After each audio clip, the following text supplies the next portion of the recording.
We are back with our next session, so we are going to hand it off to DM Jessy and the Cave Goblins. Hello, welcome to our session. I'm Jessy, Boros, co-host of DMs of Vancouver, and these are my players who are all part of the Cave Goblin Network with me. Would y'all like to introduce yourselves? I'll jump in first. I'm Victoria, part of the Cave Goblins people. Whoop whoop. Also podcasting. Sorry. Being a juggalo again. I didn't swear. I'm sorry. Fun stuff, guys. Sorry, I've ruined the whole stream already. I'm part of a podcast called Board Game B Word that I don't know if I can say. And also, I like your dress. That's me. I'm cool. Board game, but whatever. Censorship. Okay. Someone else take over. Talia, why don't you go next? hello, I am Talia. I'm also part of the Cave Goblin Network. And I would just like to inform everybody that I was putting up this black curtain today and there's hooks and I split my lip open. Oh, and no. I was just like covered in blood like half an hour before this stream. Oh no. Are you doing okay now? It doesn't even really hurt that much, which is weird. But it's good. It's really gotten me into character. I feel like having an injury, like having a split lip.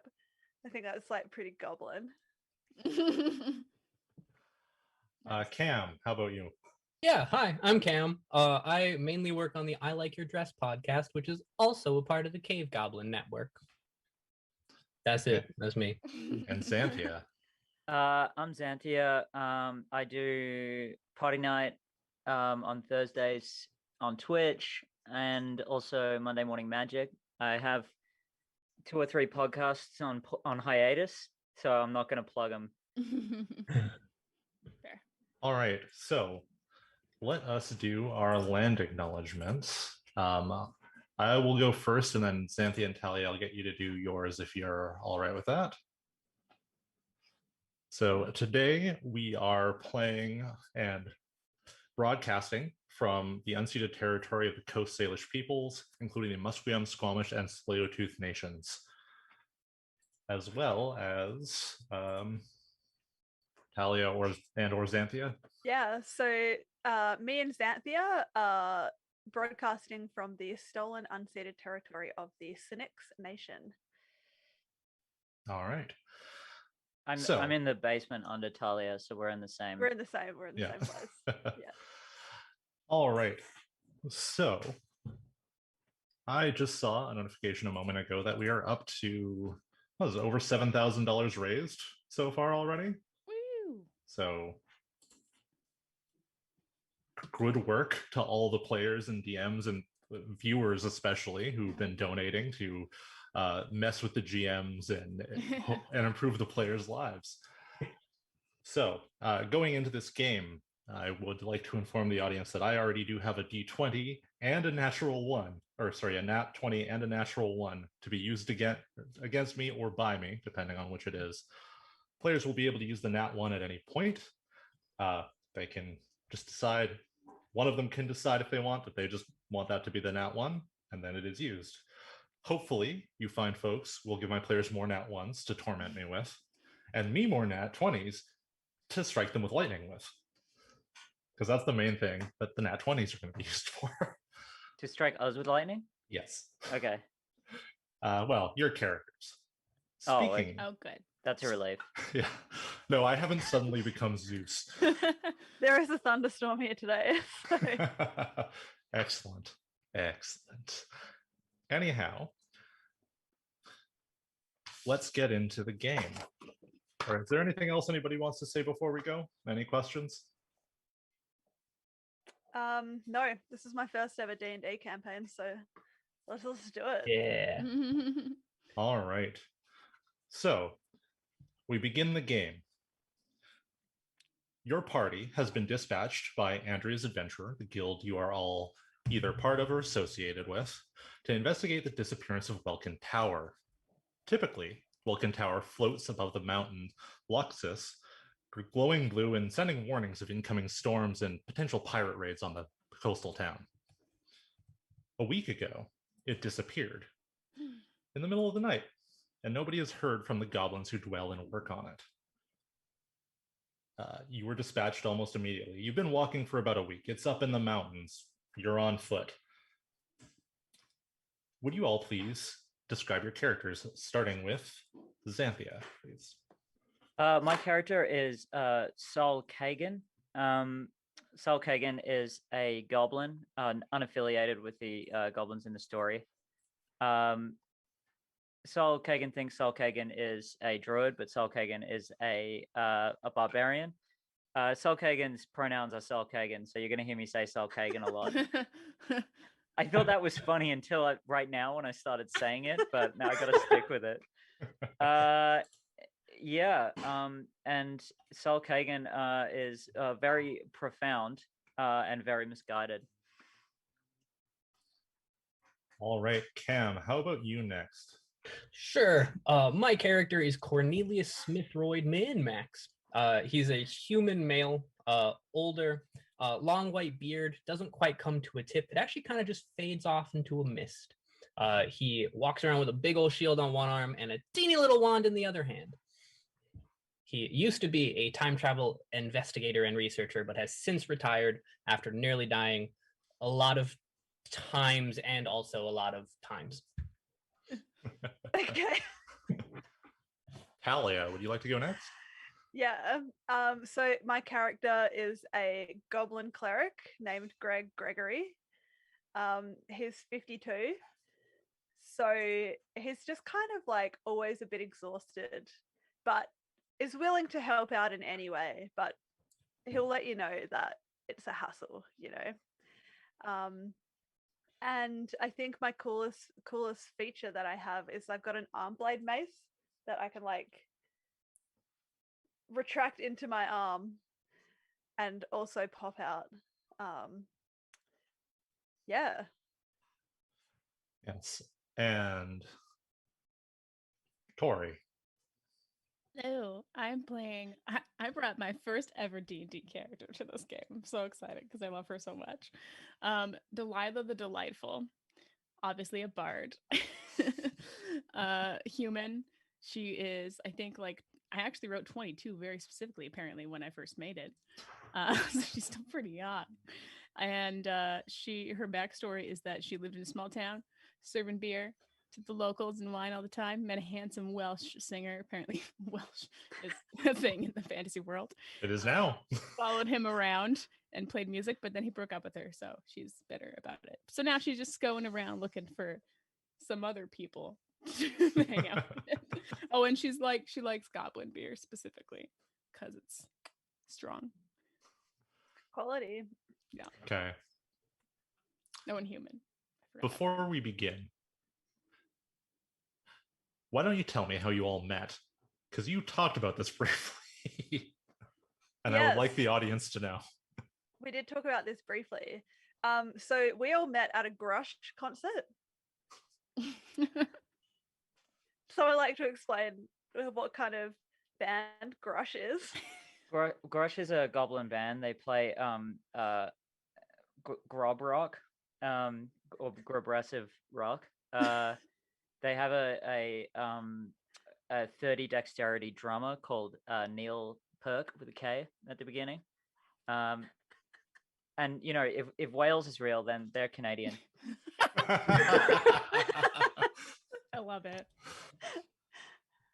And Grebby Lee is their singer. That's all I know. I believe there was some talks about them like charging at each other while playing on stage, just constantly. It's possible. All right. So the four of you have been walking up this mountain for the past week. Well, walking to and then up this mountain for the past week. Why don't you tell me about an interesting thing that happened on the way here?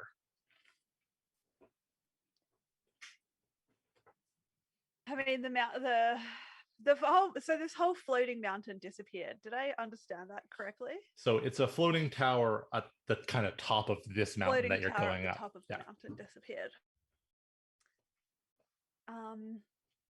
An interesting thing that happened is I was telling everyone about a dream that I had about the tower disappearing.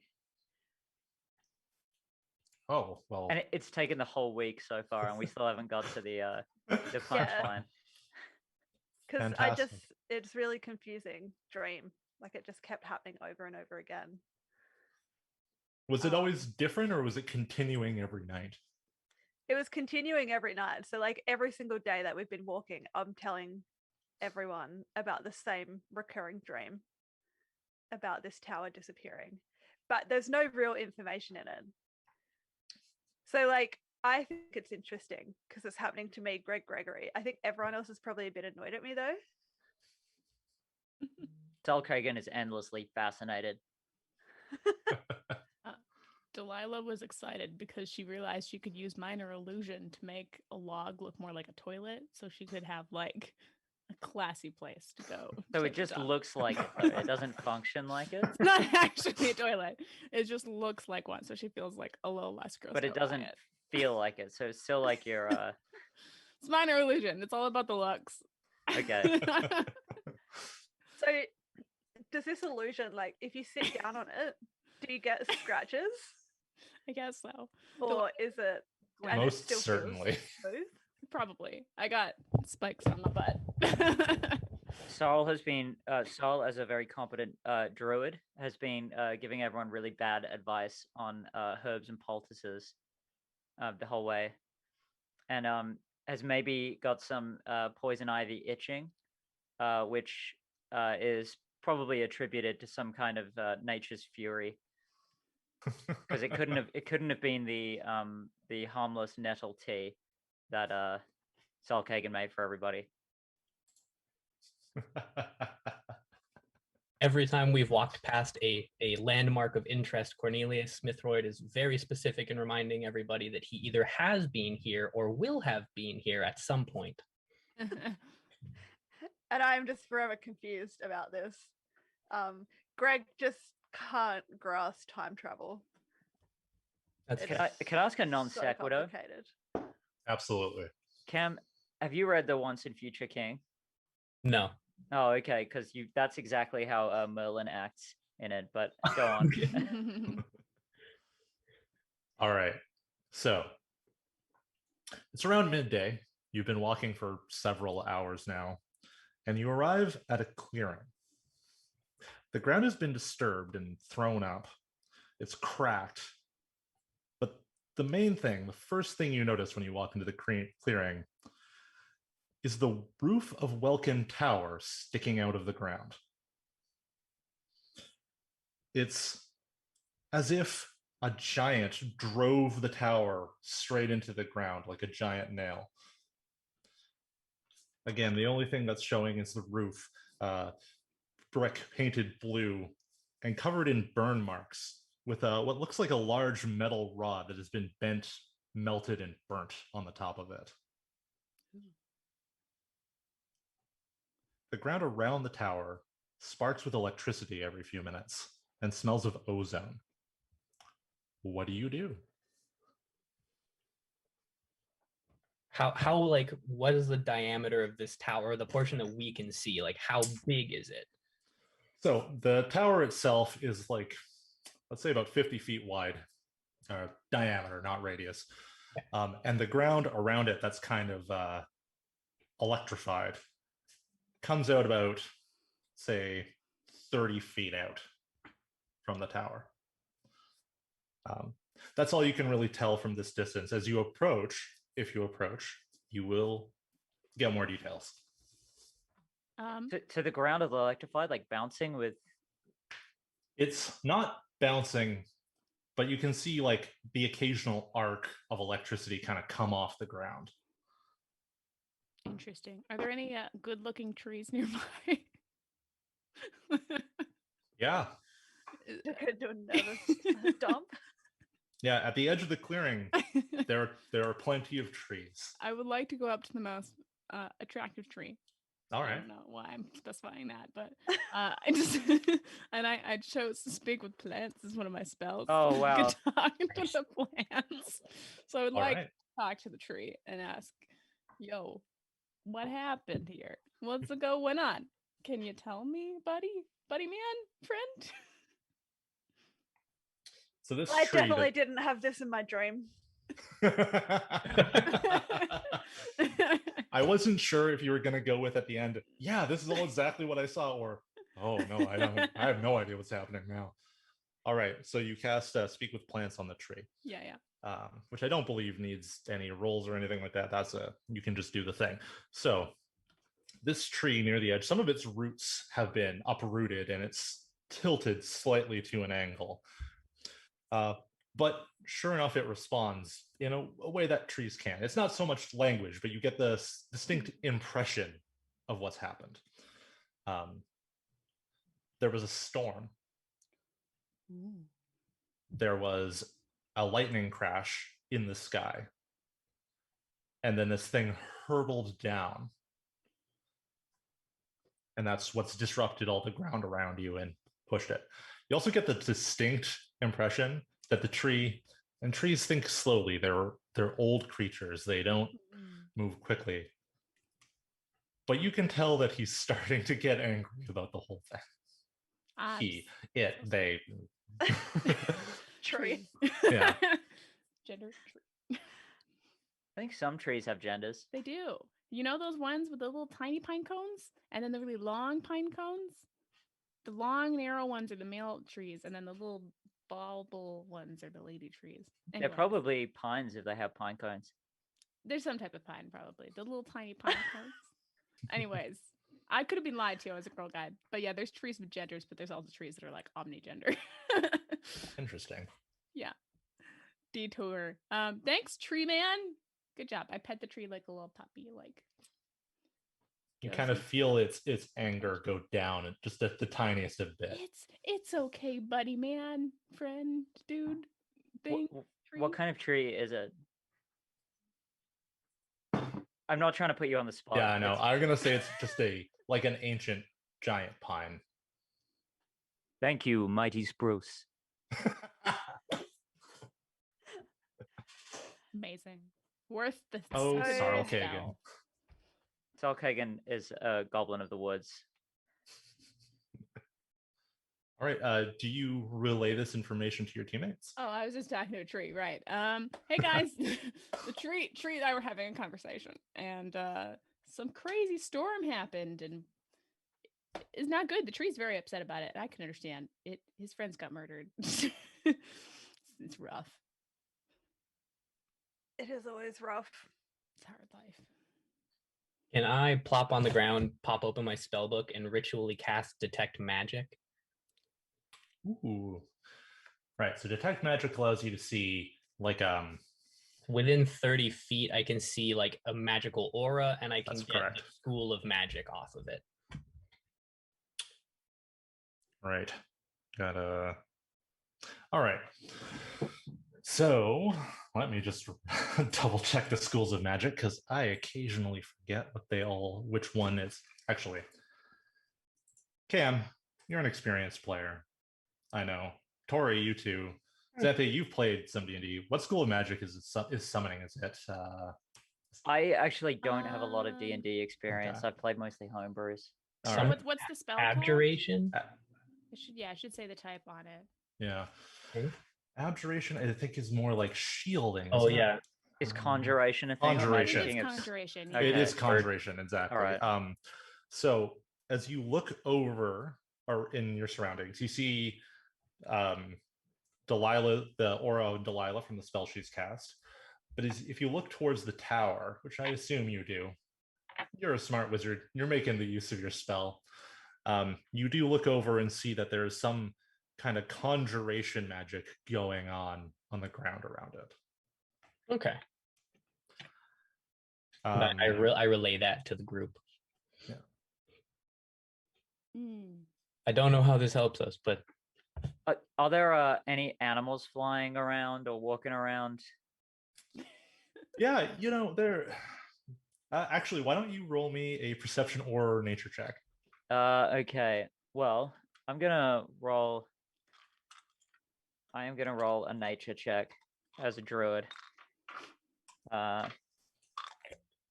With my adventure dice, goblin green dice, I roll a 9. I have a +2. 9, so 11 altogether. Yeah, that's enough. There are certainly birds around. You actually even notice one or two dead ones near the ground where the lightning is, or the electricity is kind of arcing up, like right near the edge. But the ones flying around in the sky, other than like now at this point pointedly avoiding landing around the tower, they're still in the area and kind of going about business as usual. What is the business of the bird? Eat seeds, eat worms, whatever various mating rituals. So if I have a ritual, how does that work? It's Spirit Seeker. You can cast Beast Sense and speak with animals as rituals. So how a ritual usually works is it doesn't take up a spell slot, but it takes about 10 times the amount of time. Most spells that have ritual components are often something that takes only a few seconds. Or it's 10 minutes plus a certain amount of time. Well, can I just get that cooking while other people absolutely decide what to do? I'll go into some kind of trance. I would like to go to the edge of the zappy zap zone. Okay. I would like to throw a little leaf over it, like from my side to the singed earth, I guess. Okay. Just to see what happens. Well, it definitely gets shocked. And like, it's only a leaf. It probably blackens and maybe even catches fire. Good. I did not dip my toes in because that was the other plan. Almost lost a toe. You're at the edge now of the light of the electricity. Could you roll me a perception check, please? Oh no! I'm gonna use my sparkly dice. Yes. It is a shit.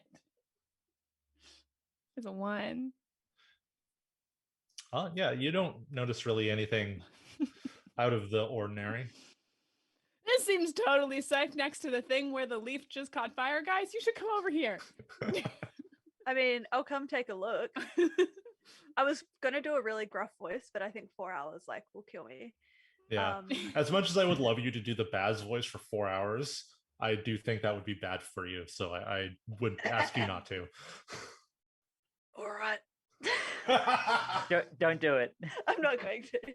I want to. So yeah, there's we obviously can't go near the electric stuff, but I want to do some investigating to see if I can detect a path to get through to the tip of the tower, or if just some general investigation. All right. Why don't you tell me how you would like to do the investigating, and in what manner, and I'll tell you what to roll. Okay. So I think I just want to walk around the perimeter and kind of just do it observing, pretty much just walk around all of the electricity area and just having a look at the tower and what's around, just look for clues. Okay. I'm going to tell you one thing you notice regardless of what you roll, and then I'll get you to roll for the rest of the information. Okay. So you definitely notice as you start to kind of go around the perimeter, like a reinforced window that you think you could use as an entrance into the tower if you were to go in. And then I would like you to roll me a perception check and add 2 since you are taking the time and you have a clear plan as how to do it. Okay. I'm going to need some help. What Absolutely. do I roll? So roll a d20. Yeah. And on your sheet, you should have a skill called perception, and there should be a plus beside it for your bonus. Yeah, +2. So you'll roll your d20, add the +2, and then add the additional +2 that I've given you. 11, 13. And then I also have a... Wait, never mind. No, tell me, it might be applicable. I don't know. I have investigation, it's checked off on my... Oh, well, let's add the investigation bonus instead of the perception one. That's fine. +3, so... +3. 14. So 14, okay. You notice a few things.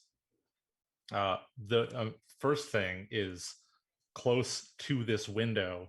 what initially at first, like kind of half glance, you thought might be rocks, are actually two goblin corpses that have clearly been hurt by this electricity on the ground.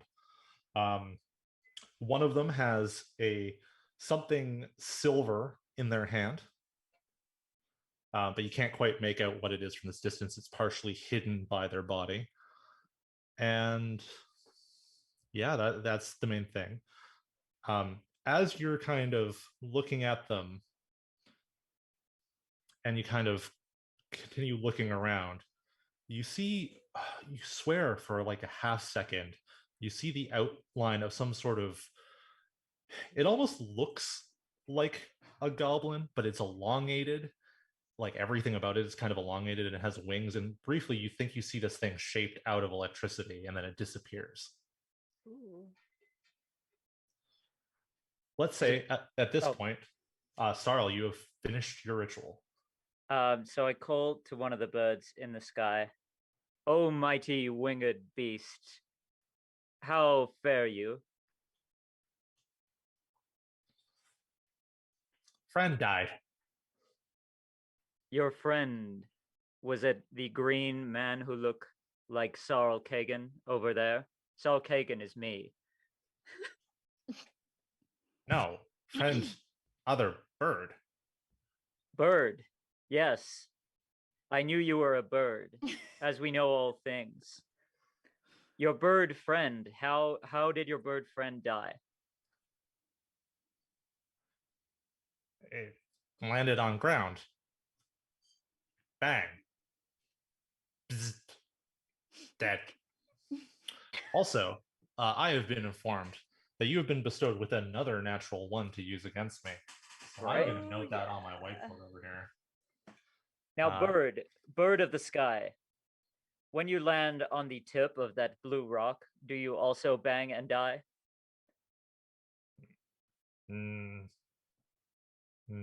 Haven't tried. Would you try for Sol Kagan?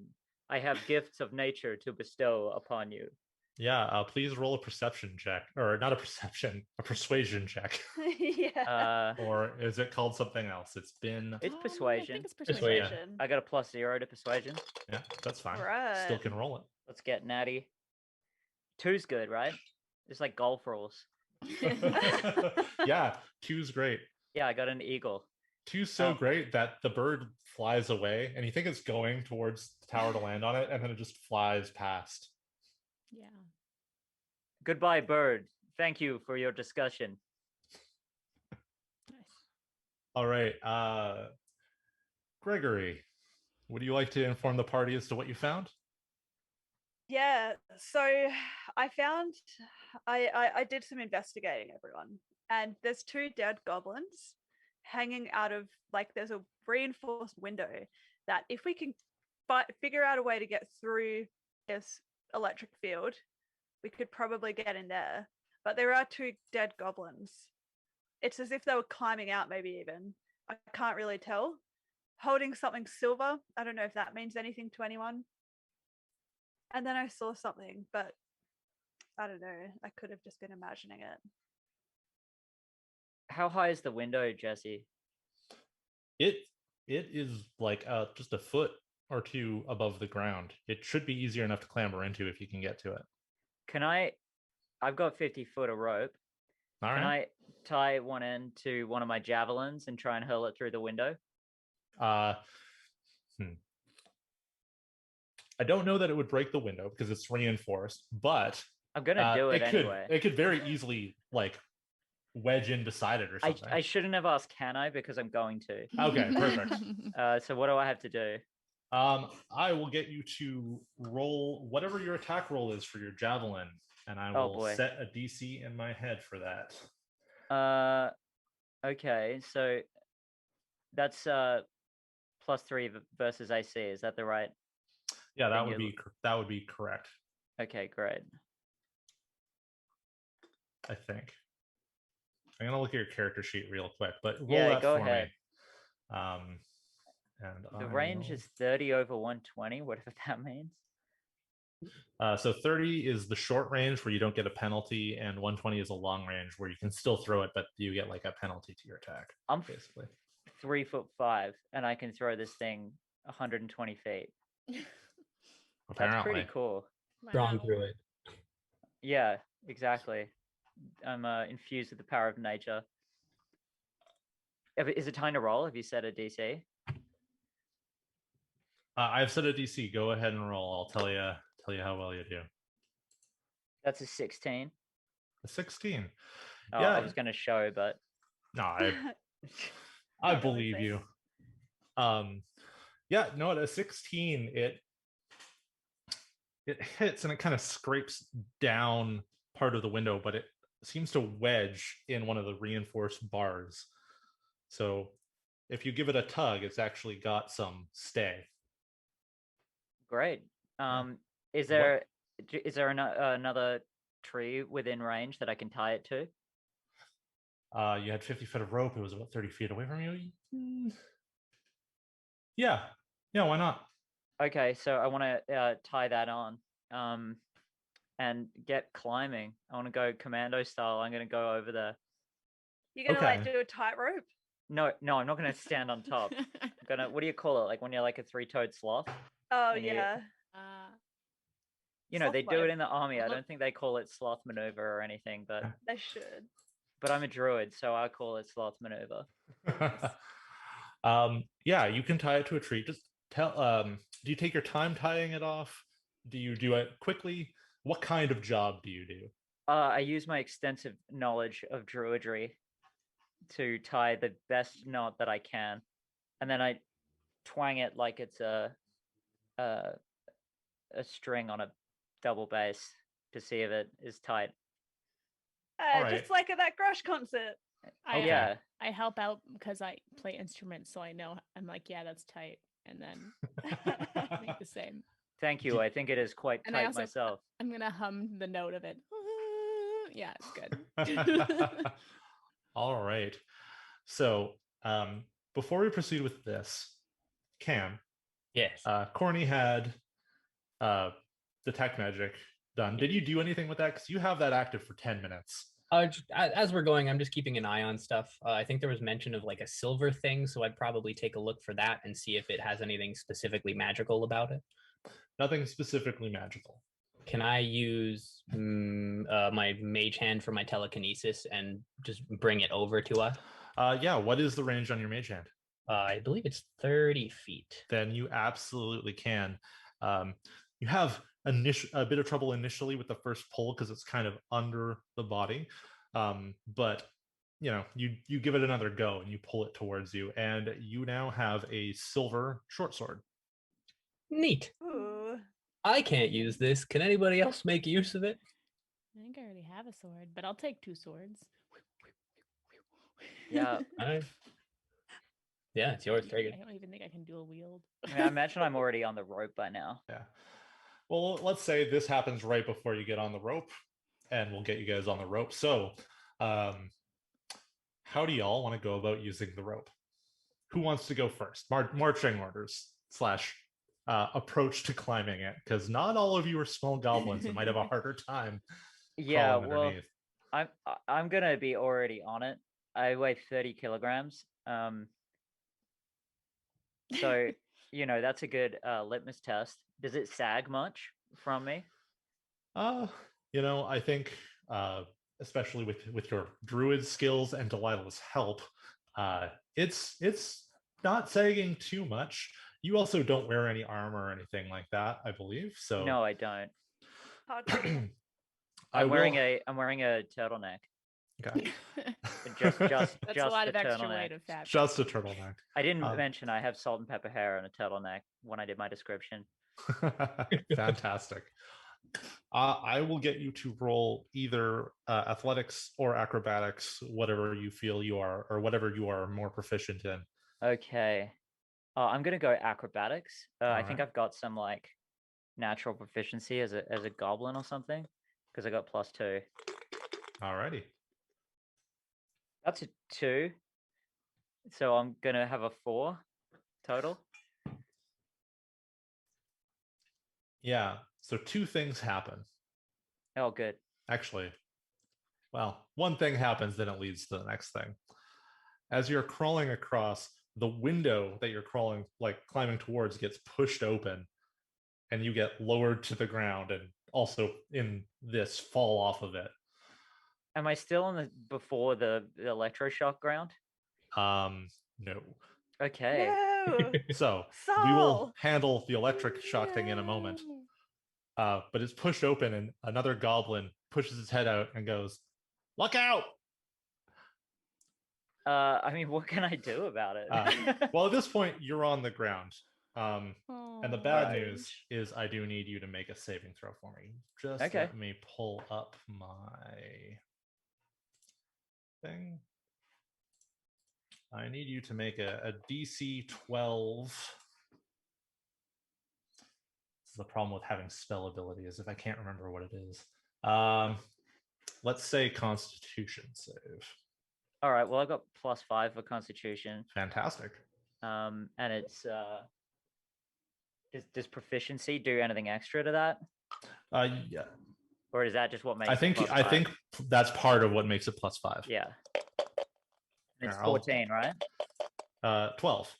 12. Oh, yeah. Well, I got a 14. Fantastic. All right, cool. Yeah. So one on a 4. You can't see it at all, so. No, that's fine. I believe you. I know. You fall, and almost more by coincidence than anything, you roll out of the way just as a hand forms out of the electricity and tries to grab you. The hand continues to pull up, and you see like I've described before, what looks like it's not a goblin, but it's kind of goblin-like.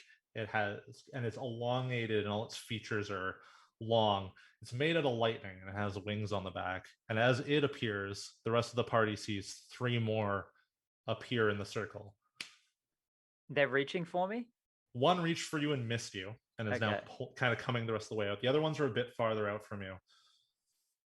You do, however, notice, all of you, that the ground no longer seems to be electrified. I would like all of you to roll initiative for me, please. Talia. Do I just roll a 20? Yeah. Roll a 20, and then you should have an initiative score on your sheet somewhere that you add to it.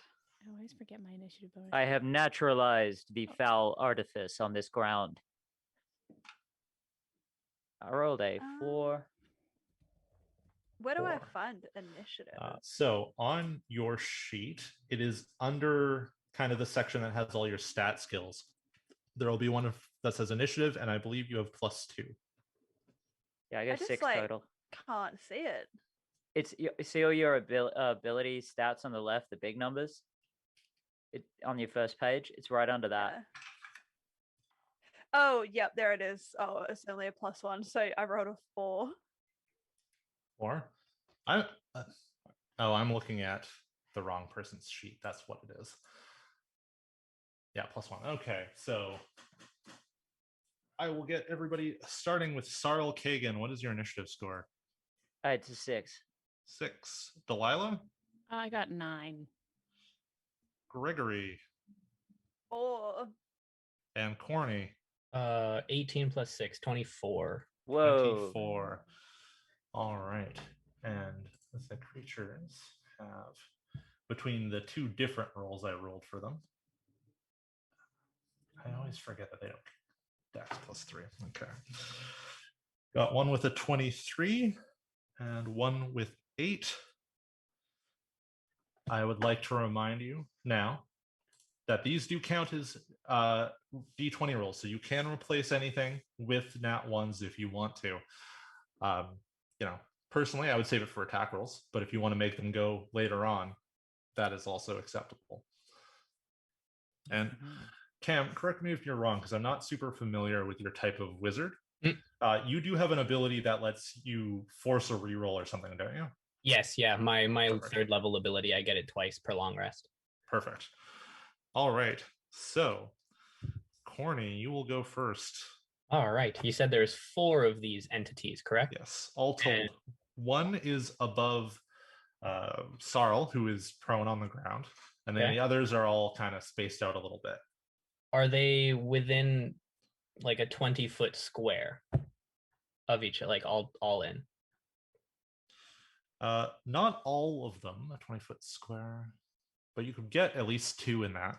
Okay, then I would like to cast Fairy Fire at first level and catch as many of them in it as I can, please. All right. Is Fairy Fire a save on my Yes. part? A DC 15 Dex save. Dex save. Okay. So for number 1, what's the DC? 15. Okay, that's a failure. And for number 2, that is also a failure. They are both affected by your Fairy Fire. What? So any attacks against those 2 have advantage. All right. And they can't benefit from being invisible. Excellent. Do you do anything else with your turn? With my bonus action, can I try to telekinetically shove the entity that's floating above Sarl?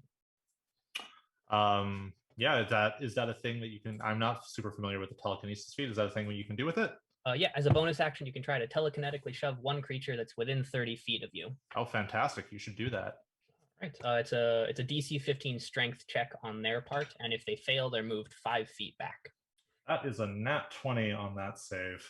All right. Well, and then with my movement, I'll just make a little bit of distance. I kind of want to stay within 30 feet of them, so as far back as I can be safely. All right. So was that a fail to shove? Yes, they were sadly not shoved. I tried. I mean, we can change that to a 1 if we want, right? We could. Do we want to blow that though? Like, I don't know how important it is. Right now you have 2, and I think it only costs, I believe it's 20. No, so I think for the natural 1, it's $50 donation.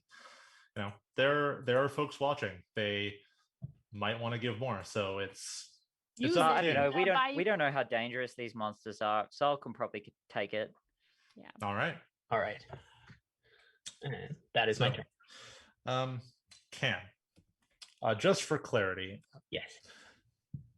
Which ones did you target? Did it include the one that is close to Sarl, or just as far as the telekinetic shove goes, or as far as the Fairy Fire? The Fairy Fire. Just how whichever orientation I can get where I can get multiple in the same go. Okay. Just trying to maximize it. So I will say that will include the one next to Sarl. And Fairy Fire is it you get advantage against them or they get disadvantage? Attacks against them get advantage. Excellent. Okay. So method number 1 goes. Now I'll give them away what they are. Anyway, the first creature goes. It is beside Sarl, who, unfortunately for him, for Sarl, is on the ground. So the creature will reach back with one of its claws and take a swipe at you. What is your AC, Sarl? My AC is 14. All right. I regret to inform you that I did in fact roll a nat 20. Oh no. Okay. Now's the time for a natural 1. I think Yeah. I might have something here as a goblin. No, I don't. All right. So, are y'all? What's Question: Do 20s in this scenario? Do they do like crits or anything? Yeah, they do crits. So in this case, what happens is I would roll an additional damage dice, or I would double the damage dice involved.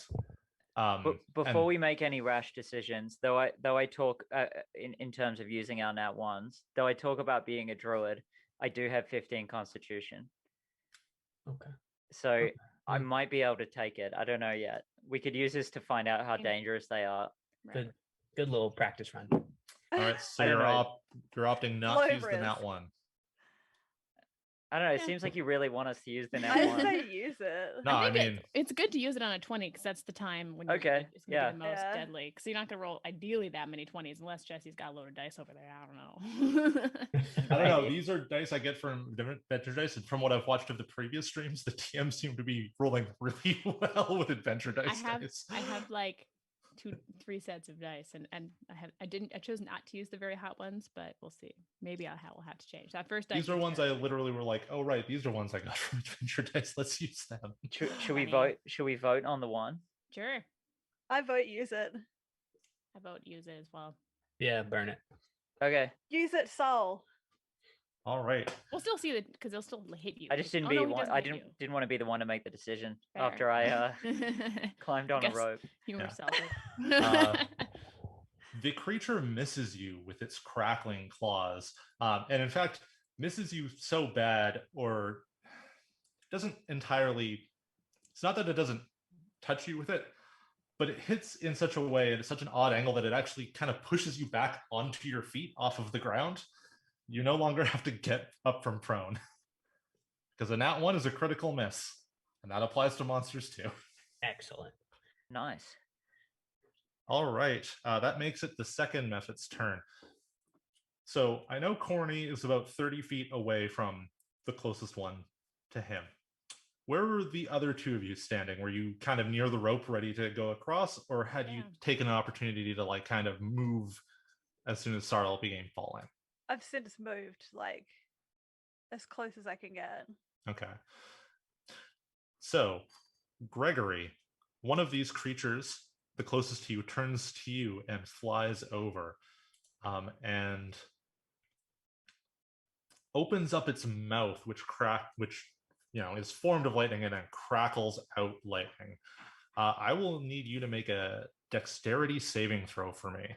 So roll a d20, and you should have a section that'll say dex or dexterity in saving throws.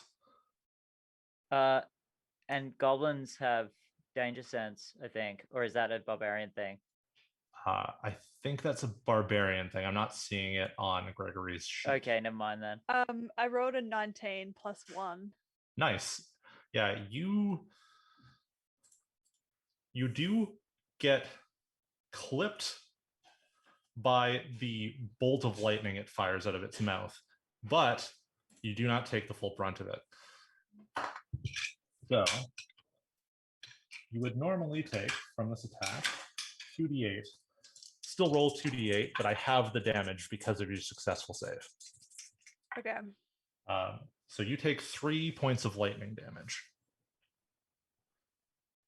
And the creature, like kind of perplexed by its own failure, slinks back a little bit away from you. And that makes it Delilah's turn. Delilah the delightful. She's so delighted.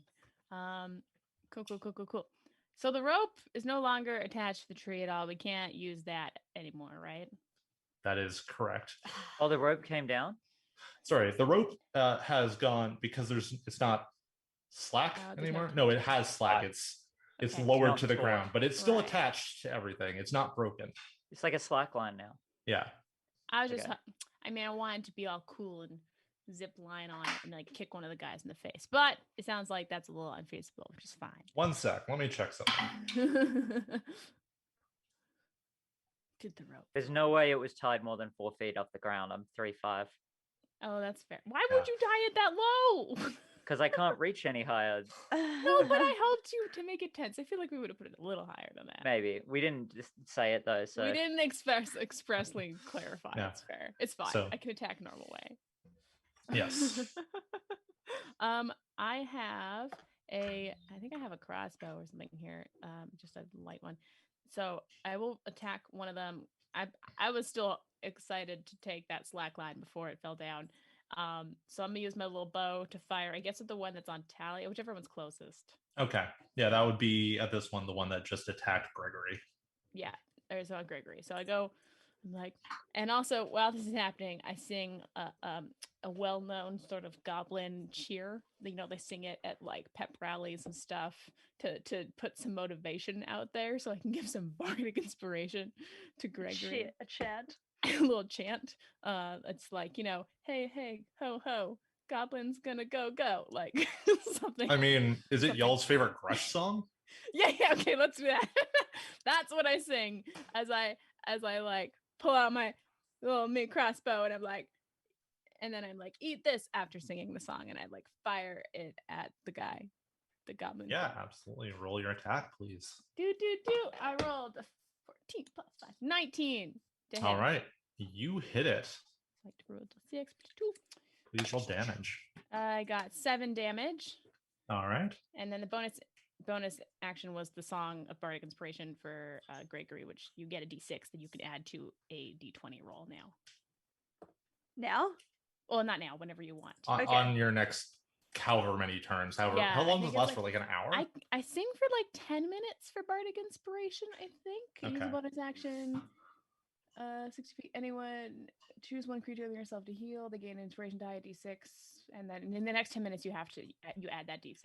You just roll it to an ability check, attack roll, or saving throw. Use it sometime in this fight or immediately after. Yeah, basically. And you can make your initial roll first before choosing to add it. Yes, you can roll it before or after. It doesn't really matter. Yeah. So if you're like, oh, you think you're really close, you can then roll the d6 and add it on top. Mm-hmm. All right. Do you move at all?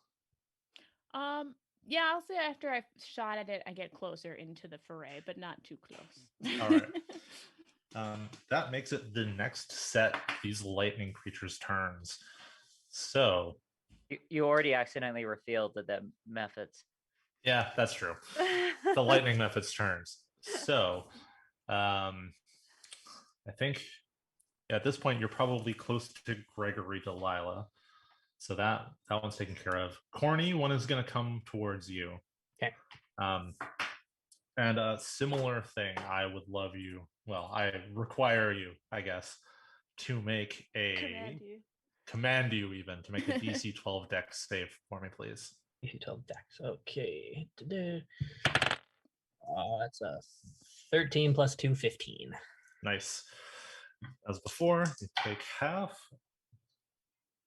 So that is 3 points of lightning damage on your successful save. All right. Mark that one gets a recharge. And then the final one will go and approach Sarl from behind. Sarl, you are attacked by another one of these things. Fair enough. It tries to hit you with its claws, and it has 13 to hit you. Okay. Does that hit? Oh, 13 to hit me? My AC is 14. Okay, it does not hit you. It goes to rake its claws across you, and you manage to kind of just like dodge out of the way a little bit. I'm prone, right? No, the nat 1 that you applied to the other one, it didn't miss you, but it didn't hurt you. Basically, it managed to kind of shove you back onto your feet by accident. Oh, cool. Yeah. That cop in Naughty. Sure, I have no idea what you're... It made you do a backflip and land on your feet. Oh, yeah. Nice. I hate when that happens, but, it's useful this time. Alrighty, so that is the other two. Sarl, it is now your turn. You have one of these things on either side of you. Okay. Am I facing one of them? You can easily face either of them, depending on...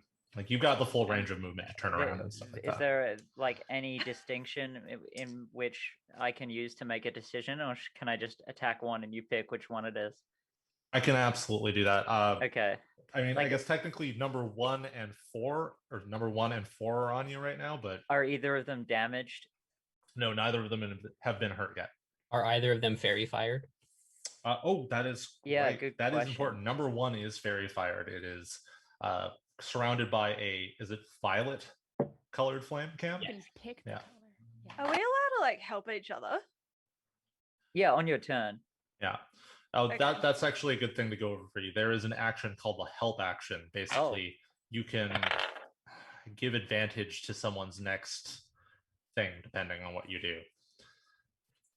Well, I want to attack the fairy fire affected one. Absolutely. I want to swing my staff of bird calls at its noggin. Fantastic. So you have advantage on this attack, which means you got to roll 2d20 and take the better roll. All right. Well, I have 2d20. It's +3 versus AC. All right. That's a 2 and an 8, so I'm going to pick the 8, making that an 11. 11 sadly does not hit its AC. Okay. Cool. So I need to check something But about your class. Now, I have extra attack, which means I can attack twice instead of once whenever I take the attack action on my turn. Yes, that is correct. So I want to just repeat that. All right, please do. That's a 16 and a 1. I'm going to take the 16. Yeah, the 16 hits. +3 is a 19. And then I want to use Fury of the Small on that hit, which will make me deal an extra 5 damage to it. Fantastic. So please roll your damage, which I believe is a D6. 1d6. Yes. That's a 5, so 10. 10 altogether. That's on method number 1. All right. It looks pretty hurt. You really just gave it a good blow. And can I now use a bonus action if I have one? Yeah, you do have your bonus action. Wait, unless Fury of the Small uses it. No, it does not. Yeah, you have a bonus action. I will disengage with Nimble Escape.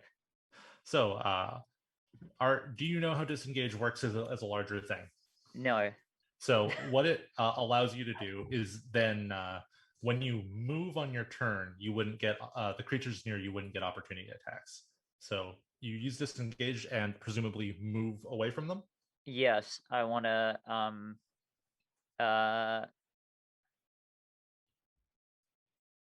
I don't really know where I am, but I want to head toward Greg. Okay. You head towards Gregory. All right. Your speed has got to be at least 30, right? It is 30. Yeah. I think it says 40. Okay, you can easily get beside Greg or as close to Greg as you'd like. That's a great thing about being a pretend druid, is you actually a warrior. All right, so you get up to Greg easily. Okay. And I guess that's my turn, right? Yeah, that is all your actions. Speaking of Greg, Victoria has been bestowed a natural 20. Yay! Thank you, Thanks, whoever did that. Mystery 20. I saw that. I have so many ideas. But for now, it's Gregory's turn. What would you like to do? Okay. Are there any of these things still around? They're all around, and you could easily get to pretty much any of them. So I'll go over the current state of them. There is the one that Sarl just hit. It's quite badly damaged. Is Fairy Fire the next attack, Cam, or any attack till the end of your next turn? It's so long as I'm concentrating on it. Okay, fantastic. And then there's the other one that Delilah hit earlier with a crossbow bolt. Both, I completely forgot to do that for your attack, Delilah. But both of them are ringed in Fairy Fire, which means you'll get advantage on an attack against them. Well, I hit it anyway, so. Thank goodness. So, and the first one that Delilah hit is the one that is closest to you, that just breathed lightning at you. Okay. Just mere moments ago. Okay. Because I've got an idea of something that I want to try and do to help us get to the window and climb into the tower. Oh, absolutely. Please tell me about it. I have invoked duplicity. Okay. So I can create a perfect illusion of myself that lasts for 1 minute or until I lose concentration. And it appears in an unoccupied space that I can see within 30 feet. So I want to do that and have the illusion just go off and be like, hey, over here, you big dumb idiots. You stupid hand idiots. Right. You think I'm afraid of, and just distract them so we can all. But everyone, do you want to try and get into this tower and stop fighting these stupid dumb idiots? I reckon we can kill him. I hit one once and almost got it. I bet we can take him. Yeah. You've got quite a few damage spells as well, if I recall. So. Okay. Well, all right then. I'll try and fight one of them then. All right. So are you gonna? So you're not invoking duplicity then? No. Okay. Yeah. So which one would you like to attack? One of the I ones that's want hurt already, or one of to- the ones that's fine? One of the ones that's hurt. I want to right. try and hit it with my crossbow. With your crossbow. All right. Would you like to hit the one that Sarl just hit, or the one that's kind of pretty close to you? Probably the one that's close to me would All be right. better. Yeah. So you get advantage on this attack because of the fairy fire. So roll 2d20, and then you can take the highest of those two numbers and add your attack bonus from your crossbow. All right. So the first one was okay. So the first one was 19, and the second one was 1. So I'm going to go with the first one. Yeah, you hit. Please roll damage, which I believe is a d8 plus 1 for that one. D8 plus 1. 3, 4. 3, 4 damage altogether. Okay. That one has become bloodied. So it's still alive, but you can tell that the electricity is not like as on his body is not as furious, and even sometimes crackles, and it seems to like be less there. So I know some of you are unfamiliar. So bloodied is a mechanic actually carried over from another edition, but basically it means that half of their hit points are gone, or at least half of their hit points are gone. Yes. It does not affect their ability to do damage or anything like that. Okay. So they're still dangerous. They're just also nearly dead. Closer to death. Yes. That brings us up to Corny. Oh boy. Okay. One of them attacked me, so it's like within melee combat, right? It uses lightning breath, so it's about 5 feet away. Like it's 10 feet away, so you can close the distance if you'd like, but it's not right up in melee with you. Gotcha. So if I were to step away, it doesn't get an attack of opportunity then. Correct. Okay, cool. Let's see. Can I?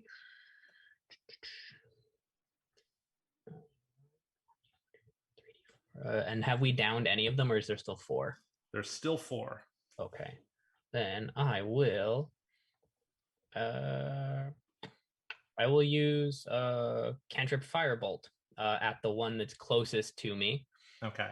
So that's I want to do the are you sure? Because the one that's closest to you does not have fairy fire on it. Good point. With the fairy fire ones, which of the two look the most beat up? The one right next to Greg. Then I will fling a firebolt at that one. All right, please roll with advantage. With advantage, 16. 16 plus 7 to hit. That's plenty. And 2d10 fire damage. Whoa. That is a 9 plus 4. 9 plus 4. 13 for damage. Yeah, your firebolt hits home and kills it. The lightning starts to get more and more unstable. Yeah. And then it explodes. Oof. But nobody is right next to it because you use your crossbow against it. Yay! So you've learned an important piece of information. These things explode when they die. Cool. Good to know. No kidding. And that electric explosion, Gregory, like comes almost right up to your face before stopping. So it was very close. Yikes. And then looking around, are any of them in immediate melee combat with anybody? Not currently. Okay, then I will also use my bonus action to try to telekinetically push the one that's closest to me and just back it up another 5 feet. So DC 15 strength check. Or strength save. Yeah, it gets 18 on the die, so it kind of like looks around for is the hand visible? Or no, it's your mind, right? Yeah. It kind of looks around for like what's doing that, but it doesn't actually move away. Gotcha. I'm just pushing its face around randomly. Yeah, it's like and then I will again just kind of make some distance between me and the enemies, again keeping somebody in 30 or a couple of them within 30 feet, but still just a little bit of a gap for some breathing room. Fantastic. All right. It is the first Mephit's turn again. It hasn't used its lightning breath, so it flies over and positions itself in such a way that it can hit or try to hit both Gregory and Sarl with its lightning breath. I require a DC 12 dexterity saving throw from both of you, please. You can use the D6 on that as well, or not. Yeah, Gregory, you can add your D6 inspiration, but you can choose to wait until after you roll. Yeah, if you need it.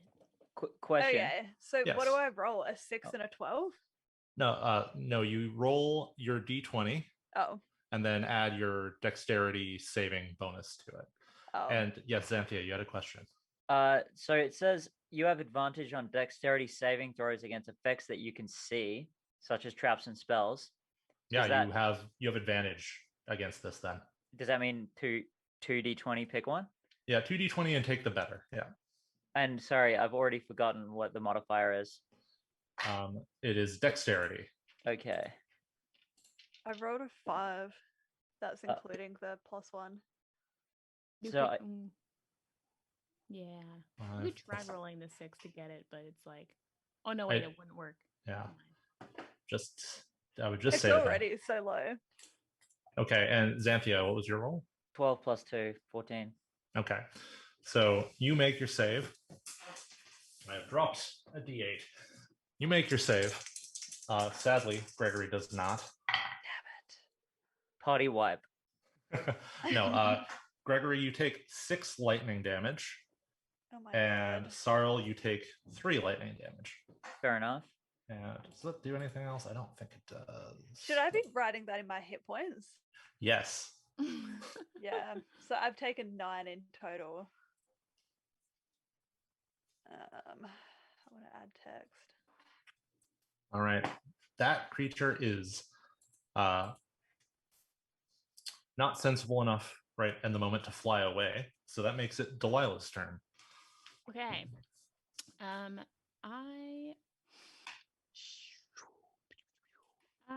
Okay. Some have some have fairy fire, correct? But then is there one that doesn't? One remaining one has fairy fire. It's the one that just shot lightning at your friends. Right.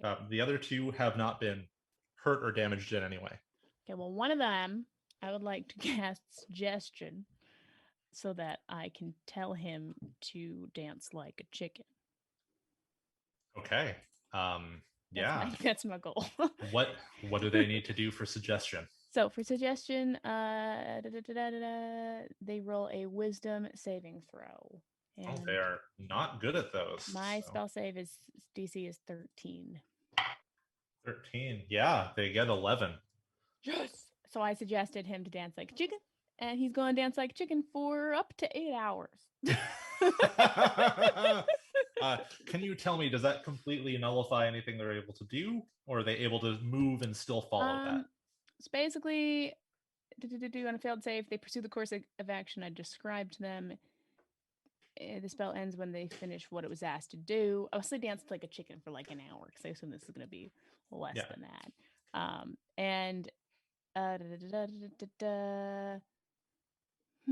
It doesn't really say what else they can do. I think they're just influenced to dance like a chicken until it wears off.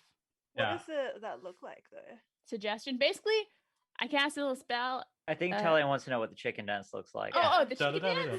The chicken dance. Well, okay, or like he's kind of dancing. He's like, oh, this is a good time. I feel like. Is it doing the funky chicken? We'll go with the funky chicken. Yeah, I think we'll do that. That makes sense. That's fair. You have essentially removed Mephit 4 from the fight, so I'm going to just erase them off the board. You can choose to kill it if you want, or just ignore it. No, just leave him over there being a chicken. I'm just like letting them know to be a chicken and have a chicken time. I think what I'm going to say, for the sake of speeding things along, because we're already an hour in, he starts funky chicken dancing up into the air and slowly floating away, and is functionally removed from combat. Bye. So now there's 2 left, one and the bloodied one? Yes, that is So you could correct. say it's Mephit and Redman? You could say that. Okay. Not so many Wu-Tang fans in the crowd tonight.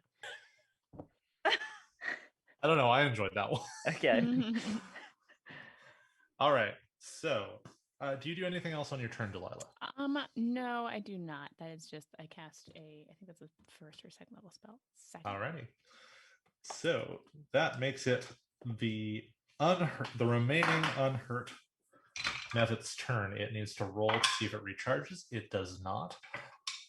So it will. Where was this one anyway? Oh yes, this was the one that attacked Cornelius before with the lightning breath. So it is going to fly up and attempt to rake him with its claws. Does 21 hit your AC, Cam? Yes. All right. You are hit by this creature's claws. The first time one of these things is actually hit with a claw attack. So you take 6 piercing damage as well as 1 point of lightning damage. Okay.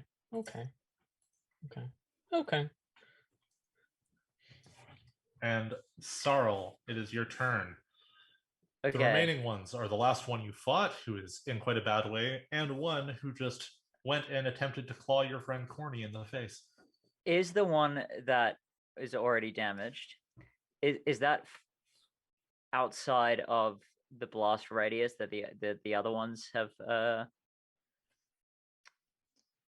exhibited? Yes, currently it wouldn't All right, be near you guys. I want to use a javelin at it. Yeah, 1 sec. There's actually an important bit because you got hit, Cam. So that means I believe you must roll concentration for fairy fire. I rolled a natural 18. Yeah, you're good. Okay, you get advantage on your attack with the javelin. Okay. So. All right, so it's +3 versus AC. That's a 19 to 22. Yeah, absolutely. Please roll your damage. And that's a D6 plus 0, 5. And 5 damage? That's more than 14, which was enough to kill the last one. Because I did 10 last time. Sorry, I'm just getting ahead of myself. You're the DM here. Yeah, so that's from your first attack. You did 5 damage with this one, right? I did 10 damage last turn to this one. Yes, and you just done 5. Yeah. Yeah. So and then I overcomplicated it just to make the game slow down. Yeah, it is still alive. What? The last one that died had already been damaged and only had, I think, 11 hit points left. Okay, well, I want to throw another one at it with my second attack. Yeah, absolutely. And then I'll have 1 javelin left after that. 17. Yeah, that's a hit. Please roll your damage. Because I guess they would be burning to a crisp. No, not necessarily. That's a 6. 6 is exactly enough to finish it off. Okay, good. Yeah. So all right. This thing explodes harmlessly because it's not beside any of you. Good job. Do my javelins survive? They do not. Okay. I'll write that down. And Talia. That's me, yeah. Yeah, Talia, it is your turn, but also you have been bestowed with a greater healing potion. So what that means is when you drink it, you can regain 4d4 plus 4 hit points. Whoa. 4d4 plus hit points. What is that? So you roll your d4 4 times, add those together, and then also add 4. Oh, and then that's how I can. All right, I'm gonna write that in my notes that I have a greater healing potion. Yes. Thank you, whoever donated that healing potion to Gregory. Yeah. I've been rolling terribly. Gregory is very satisfied with you. Gweg. Away. All right. But Gregory, it's also your turn. All right. So there is 1 remaining Mephit. It is right up against your friend Corny. And it has not been hurt yet. What would you like to do? Look, Corny, don't freak out. I'm going to throw Sacred Flame at this monster. All right. What if it blows up? It won't, just move to the left a little bit. I've got a clean shot. All right. So Sacred Flame, I believe, is a spell or a saving throw on my part. Dex saving throw. It gets 18, which I think probably beats your saving. Yeah, it's 13 for you. So It manages to avoid your flame, sadly. However, Darn. it is Corny's turn. So all is not lost. Gosh. Okay. Oh boy. I wasn't planning ahead. Oh no.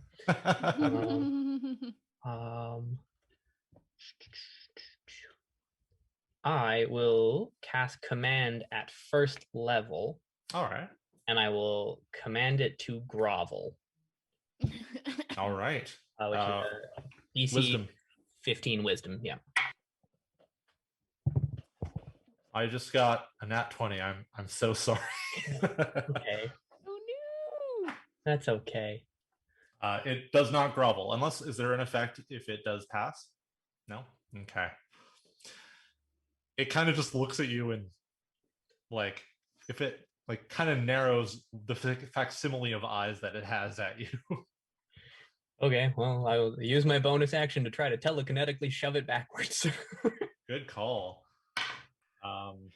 It gets a 2 on that, so you do push it backwards. Yeah. It is no longer adjacent to you. I do want to make clear, when these things die and explode, the radius is greater than 5 feet. Okay, I'm going to move away, again, keeping it within 30 feet of me, but as far away as I can.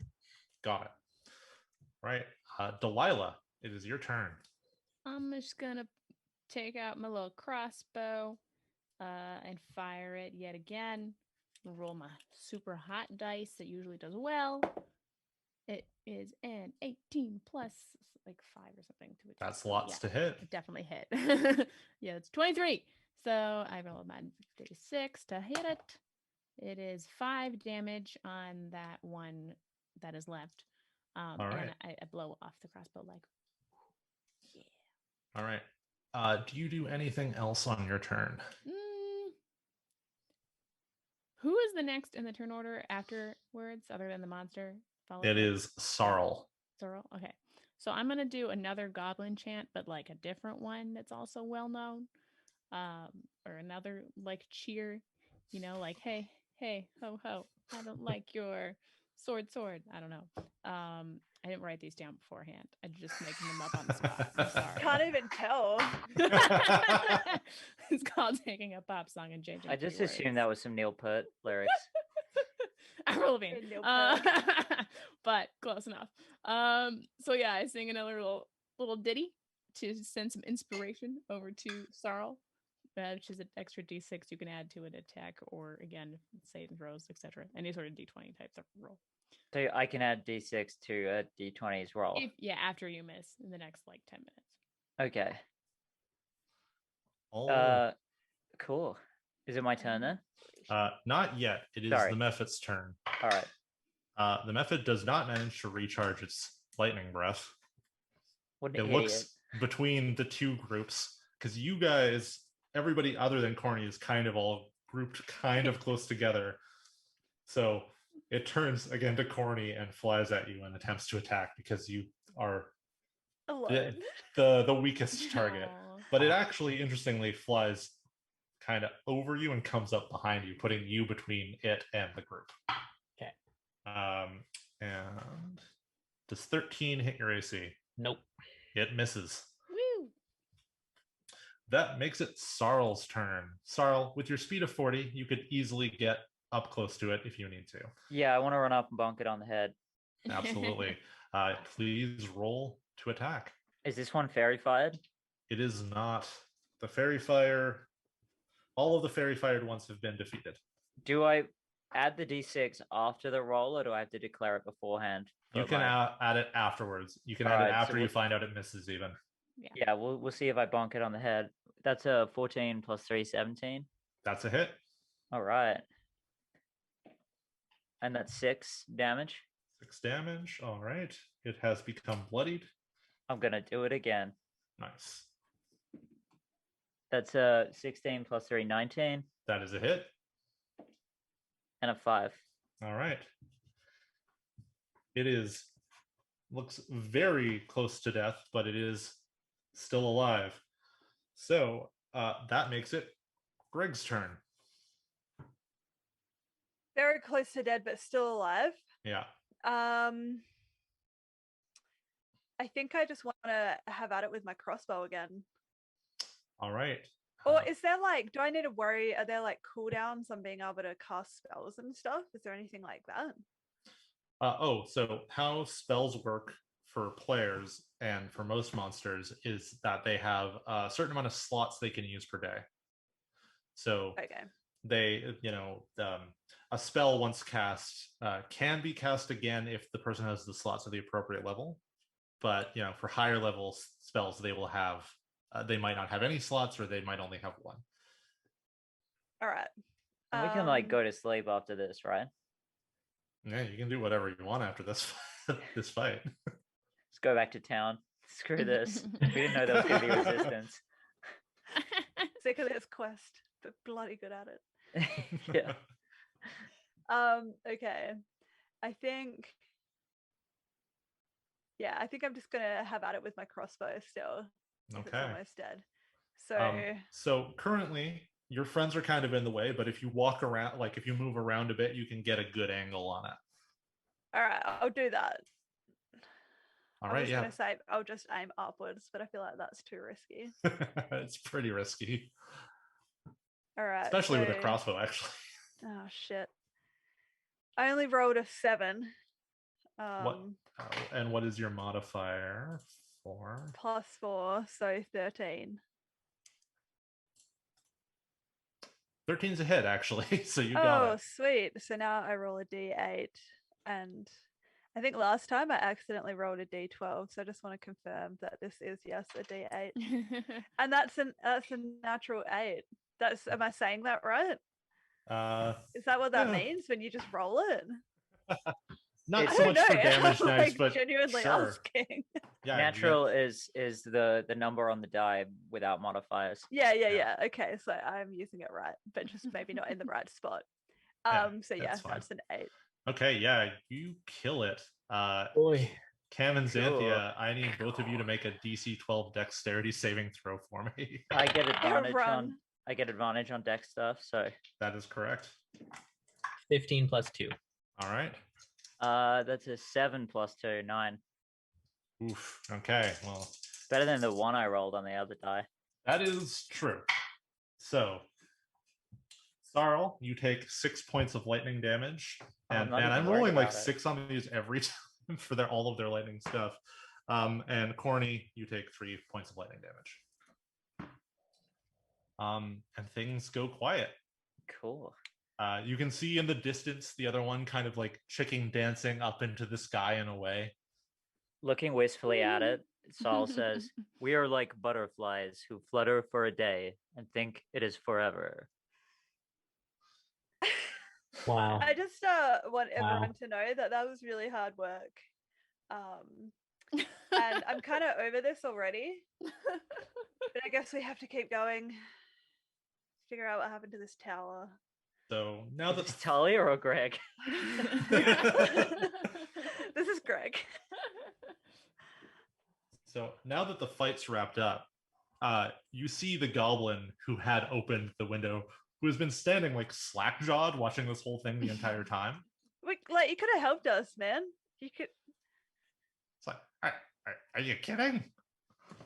The other 2 died, and they actually know how to fight. He motions to his like dead friends. What are you doing here anyway? Waiting for rescue. What are you doing here? Rescuing. Oh, mysterious fantastic. quest. Looking for some goblin beer, actually, myself. I think we might have that. Could do with a tin. Could do with a tin after that. Absolutely. Yeah. They look back and go, "Hey, Rux, some people are here to rescue us." Another goblin pops out her head. Rux, the one that was just called, has kind of like an orange mohawk and a leather vest and looks out. The other one, who identifies themselves as Ursid, has kind of like a typical early 2000s emo boy haircut. The like kind of covering one eye. Okay. And is just wearing, a black basically the equivalent of a black hoodie. These people aren't worth saving. Aw. Yeah, the two of them kind of scramble out of the tower and walk over to you. Oh, so the ground's no longer electrified. That is correct. Can I be right back very quickly? Yeah, absolutely. Okay. So while we wait, Talia, how are you enjoying your first experience with D&D so far? It's a bit confusing, I'm not gonna lie. Yeah. But All right. I'm enjoying it. Yeah, definitely. I was talking to my brother recently. He's been doing a campaign for over a year. Nice. Um, Well, I'll say you're doing really well for a first-time player, and like you're really being good about like just asking questions when you don't know. Because I know that when I was a first-time player, I didn't want to ask questions. I just wanted to assume I was right all the time. So yeah, you're doing a great I'm job. all about just tell me, please. What does that mean? Everybody remember to hydrate. That's what I ran off for. Smart. I dehydrated. I have a green straw, so my green screen is Oh showing my my God. background. That's so cool. fancy. Oh, that is really funny. Yeah. Ooh. Nice. So, actually, speaking of that, I believe well, we're already like an hour and a half into this. Might have to do a bit of fast forwarding in some bits. But I believe in about a half hour, we will be taking a brief break so everybody can, take a bio break, rehydrate, grab a snack. But in the meantime, these two goblins are talking to you, and I'll kind of narrate what they explain, because presumably someone asks what happened. Mm-hmm. So let's say it was me, just for the record. All right. So they explain that something angered the Sky Bear, which is a being that they worship. They're in the cult of the Sky Bear. The goblins are? Pardon? The goblins are? The goblins are, yes. Right. Hence the name Ursid. Yes. And they say that, or Ursid explains that suddenly their high priest was struck down by a lightning bolt from the Sky Bear, which also knocked the tower out of the sky. They suspect that maybe the high priest, they suspect based on nothing, that the high priest must have become a heretic in some way, angered the Sky Bear, or betrayed him. And they also explain, if you want to get the tower back in the sky, there is a series of rituals you must complete. Yes. So you're all standing outside. They've explained this. Does anybody have any questions for them? Or comments you want to make to each other? Not for them. Can I retrieve my javelin that was by the window? Absolutely. Okay, that's it from me.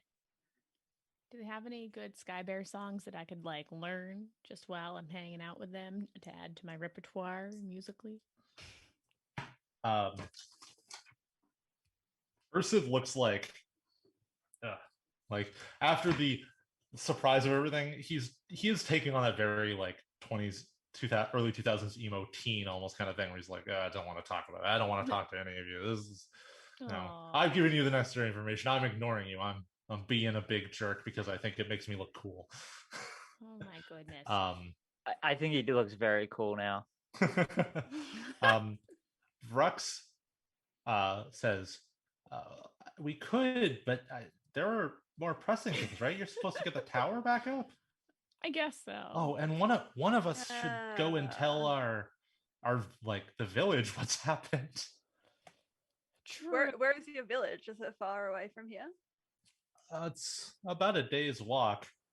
Oh, yeah. And half a day's walk and half a day's climb down through the caves. My goodness. Why don't we try fixing the tower first? What's step 1? Well, Ursid here was in training to be the next to be a priest, so he can probably get the rituals going for you. Ursid goes, yeah, whatever. Yeah, I wanna roll for tell me if this is if I'm going on the right path here.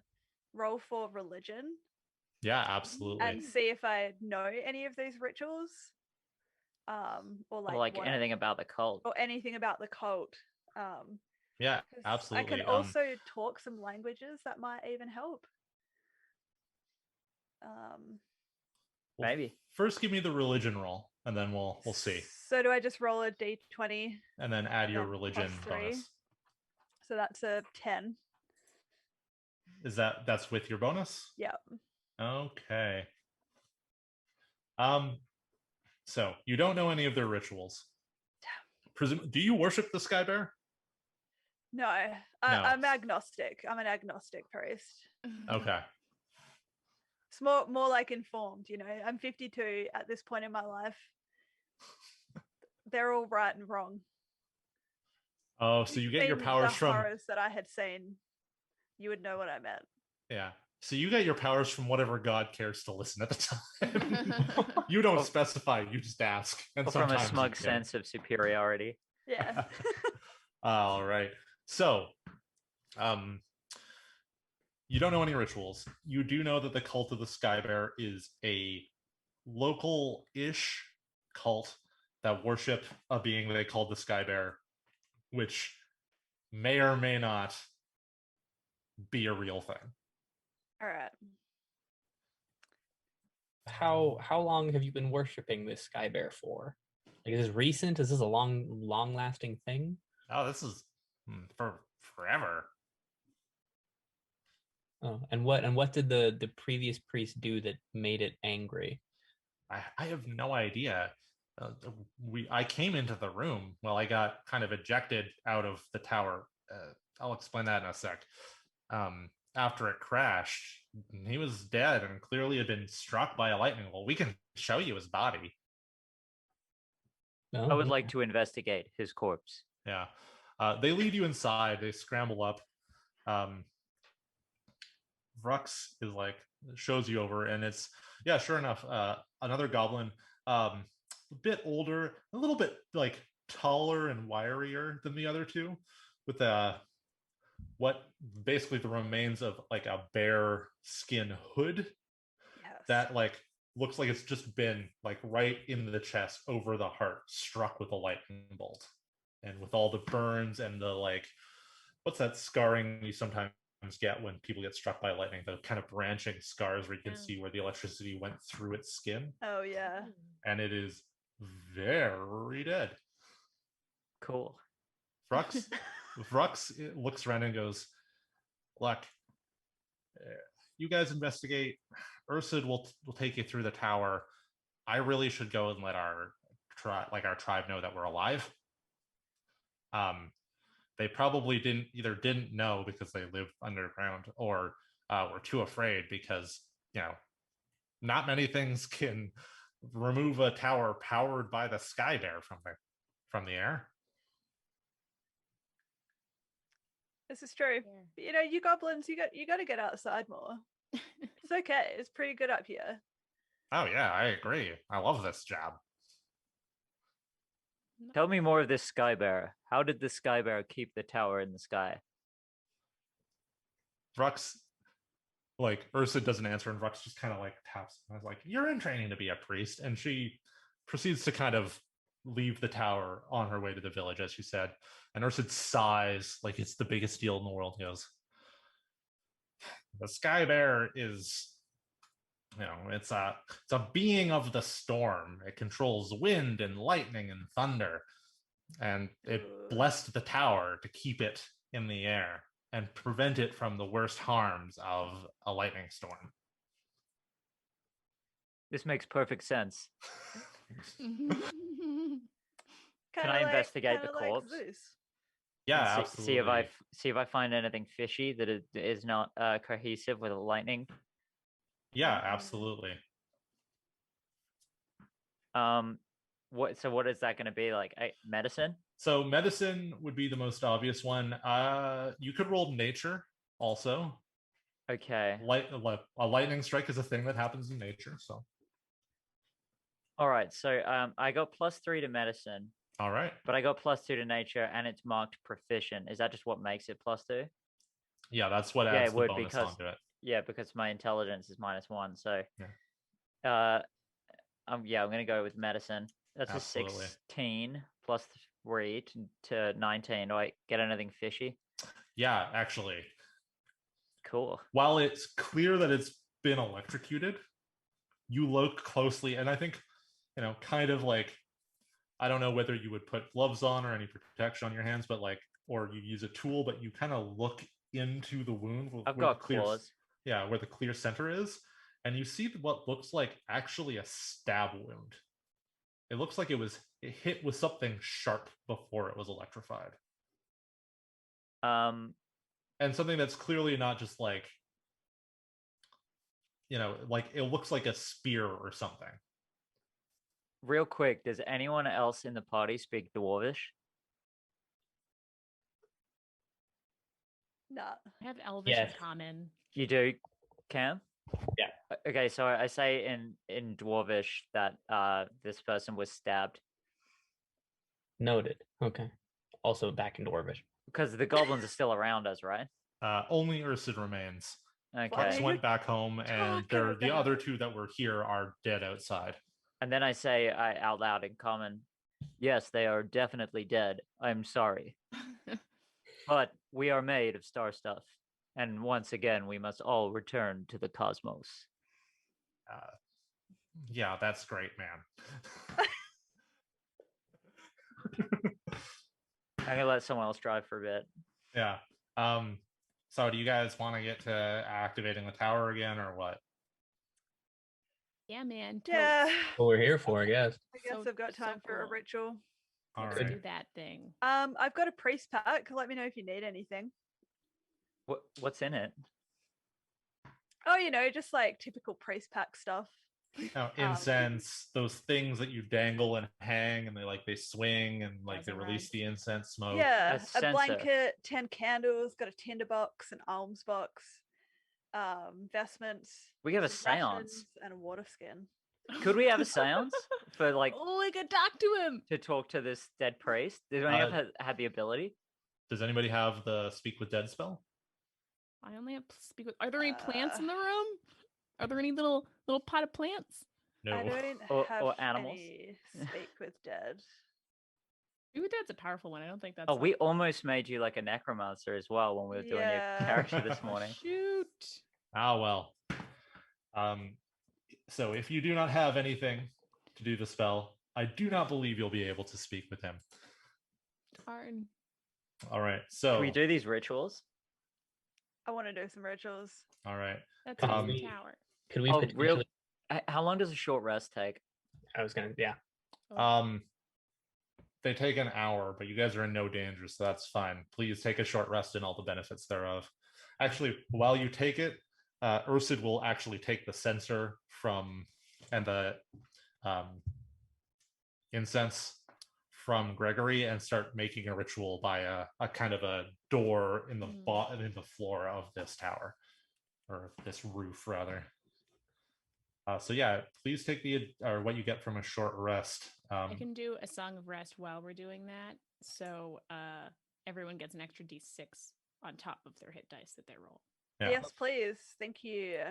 So Sing a little song about stuff. Blah Talia, blah blah. basically what you get to do on a short rest, if you have any abilities that recharge on a short rest, which I don't think you would have used in that combat, you can regain those. But you can also roll hit dice to regain hit points. All right. And I believe you have a pool of 5d8 as your hit dice, so you can roll any number of those, and then also add the additional stuff from Delilah. Okay. So that's How do you what I replenish do. your pool of hit dice? Is that long rest does that? A long rest does that, yeah. Okay. Can I use my? Oh, a greater healing potion isn't what I would do during a rest. Hey, that would just be Good. like at any time. You could do, you do that anytime. Yeah, you could do it during a rest, but it would be it might be better to save for like a fight that might be going south or something like that. Basically, I'm going to momentarily mute myself while I eat a cookie, and while you guys do all your stuff. Well, I'm gonna roll one of my dice. It's a d12. I don't think I lost any health, so I'm fine. But If I rolled one and I'm not satisfied, can I also roll another one? yeah, you can roll any number of them. It's of your level, I think. So it's like we're all level 5, so we have 5. Yeah, yeah. But I mean, I don't have to declare how many I'm using. Yeah, just make note of how many you have used, because after you use all of them, obviously you can't use anymore. Yeah. Oh, like ever? Until a long rest. Yeah. That Short- second one. Short rest is mostly just about healing up a little bit. I don't know, Okay, that's a so 9 or a I 6. The just dot's missing. roll a d8, Yeah, and then you get And to roll a then- d6. It's a 6. and then that's how many hit points I gain. Mhm. All right. Up to your maximum. I'm also going to use my arcane Oh, recovery to okay. take back my 2 first level spell slots. Ooh. Frozen Nice. Sword asks in the chat, can a druid speak with a wooden table as it's a dead plant? A druid might be able to, but Sal only thinks Sal is a druid. I'm going to run to the bathroom super quick.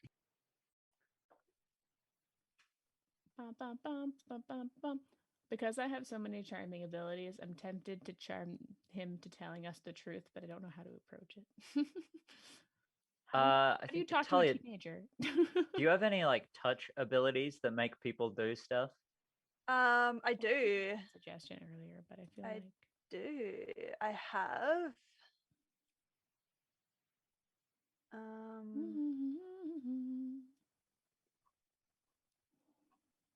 Wait a Xanthia. minute. I just Yes. remembered. think I picked Zone of Truth. I can't remember. What's up, Jessy? Sorry. You have been bestowed with a D6 of inspiration to use at any time during the session today. What does that do? When you make a roll, you got to use a D6, or you can. It's basically like what Tori gave you earlier. You can choose to add a D6 to a roll to like boost it. Cool. All right. Well, thank you. Thank you, donor. Are there any like rats or mice running around? There are not. Not inside anyway. I'm feeling a bit peckish myself. Speaking of the mice and rats. Are you looking to speak with one, or are you looking to get some food? Oh, speak with one. Yeah, not in this tower. At At least not in this part of the tower. You're at the top, right? There, the food would probably be stored near the bottom. Yeah. I'm just looking through all of my things. Well, I've regenerated my Fury of the Small. I believe you would have that too, right, Talia? Yeah, I believe so. That is a goblin ability. So you can Fury attack of twice as well. Oh yeah, cool. Oh wait, no, that's not attack twice. That's extra damage if something's bigger than you. I forgot to ask if the methods were bigger than me, but Oh, they're technically not, but whatever. all right. I don't really understand what this Toll the Dead does. Toll the Dead is actually really great. So how it works is, it's similar to your Sacred Flame in that they have to make a saving throw to avoid damage. The difference in what makes it cool is if they have not taken any damage yet, they take 1d8. But if they're hurt, if it's missing any of its hit points, actually you roll a d12 instead. So you can potentially do more damage to already hurt enemies. All right. I was hoping it would help me do something with like someone who's already dead. But alas. Not quite, but it is very metal because it's kind of like, yes, the grave is calling you. Yeah. All right, has everybody finished up with their rest? Yep. Yep. So rested. All right. Talia, did you heal? I did. Cool. All right. As you wrap up your rest, Ursid pulls open a door which, shines with a kind of like bluish light. The door, which is, I guess, I'm blanking on words. What do you call a door that's in the ground where you would like have a ladder or something, like would go down into a base? A hatch, yeah. Pulls up the hatch and a blue light shines out and you can see a ladder going down. And he gets on and starts climbing down and goes, "First ritual's this way." All right. All right. Is he out of Let's earshot now that he's go. down there? Yes. Before we follow? I want to quietly relay that the now in common, so the rest of them can hear it. What I found on the corpse, that it died of a stab wound, not lightning. What? Killed the priest? Yeah, So maybe that's someone dangerous. summoned the methods or something. Made it look like an accident. Mm-hmm. Or a smiting, I guess. It's staging. Very interesting. Who would stand to benefit from offing their upper priest, you know? Yeah. We don't really know anything about these goblins. Hmm. Like, We should probably follow him at this point, though. we should still do the ritual, yeah. We should But try we and should wait, be what if prepared. the ritual's really bad and it do something worse? Just be prepared. Oh my goodness, we need to do. Okay, good to know. All right, good conference team. Let's Scooby do this and figure out who did it. All right. Y'all head down the ladder? Yes. Yep. All right. So let me get to the correct page. Despite initially climbing down a ladder, the party emerges at the bottom of a room as if they've climbed up a ladder. It's very confusing. You're in a cylindrical room. The walls are made of a mirror-like substance. About 30 feet away, there's a ladder that goes up 20 feet to a platform. And you see that there are other platforms kind of going up towards the top of this room. It's about 60 feet tall. There's a silver orb floating at the very top beside the tallest platform. You can tell from here, just by looking with your regular passive perceptions, that you will probably have to try and jump from the first platform to a ladder on the second one. Can we try climb? Is there any like? Well, is Ursid with us? Ursid is standing, waiting by the ladder that you climbed out of, just Right. like waiting there, you know, kind of picking under one of his fingernails, trying to get some dirt out from under there. But we're following him, right? Do you ask that, or are you asking me? Ursid, Yeah. where do we go? What do we do? Well, I mean, so this is the first ritual, climbing through the storm. You need to climb up to the orb. I'll follow behind to open the way to the next one. All right. Shouldn't it got? Could you show us how it's done?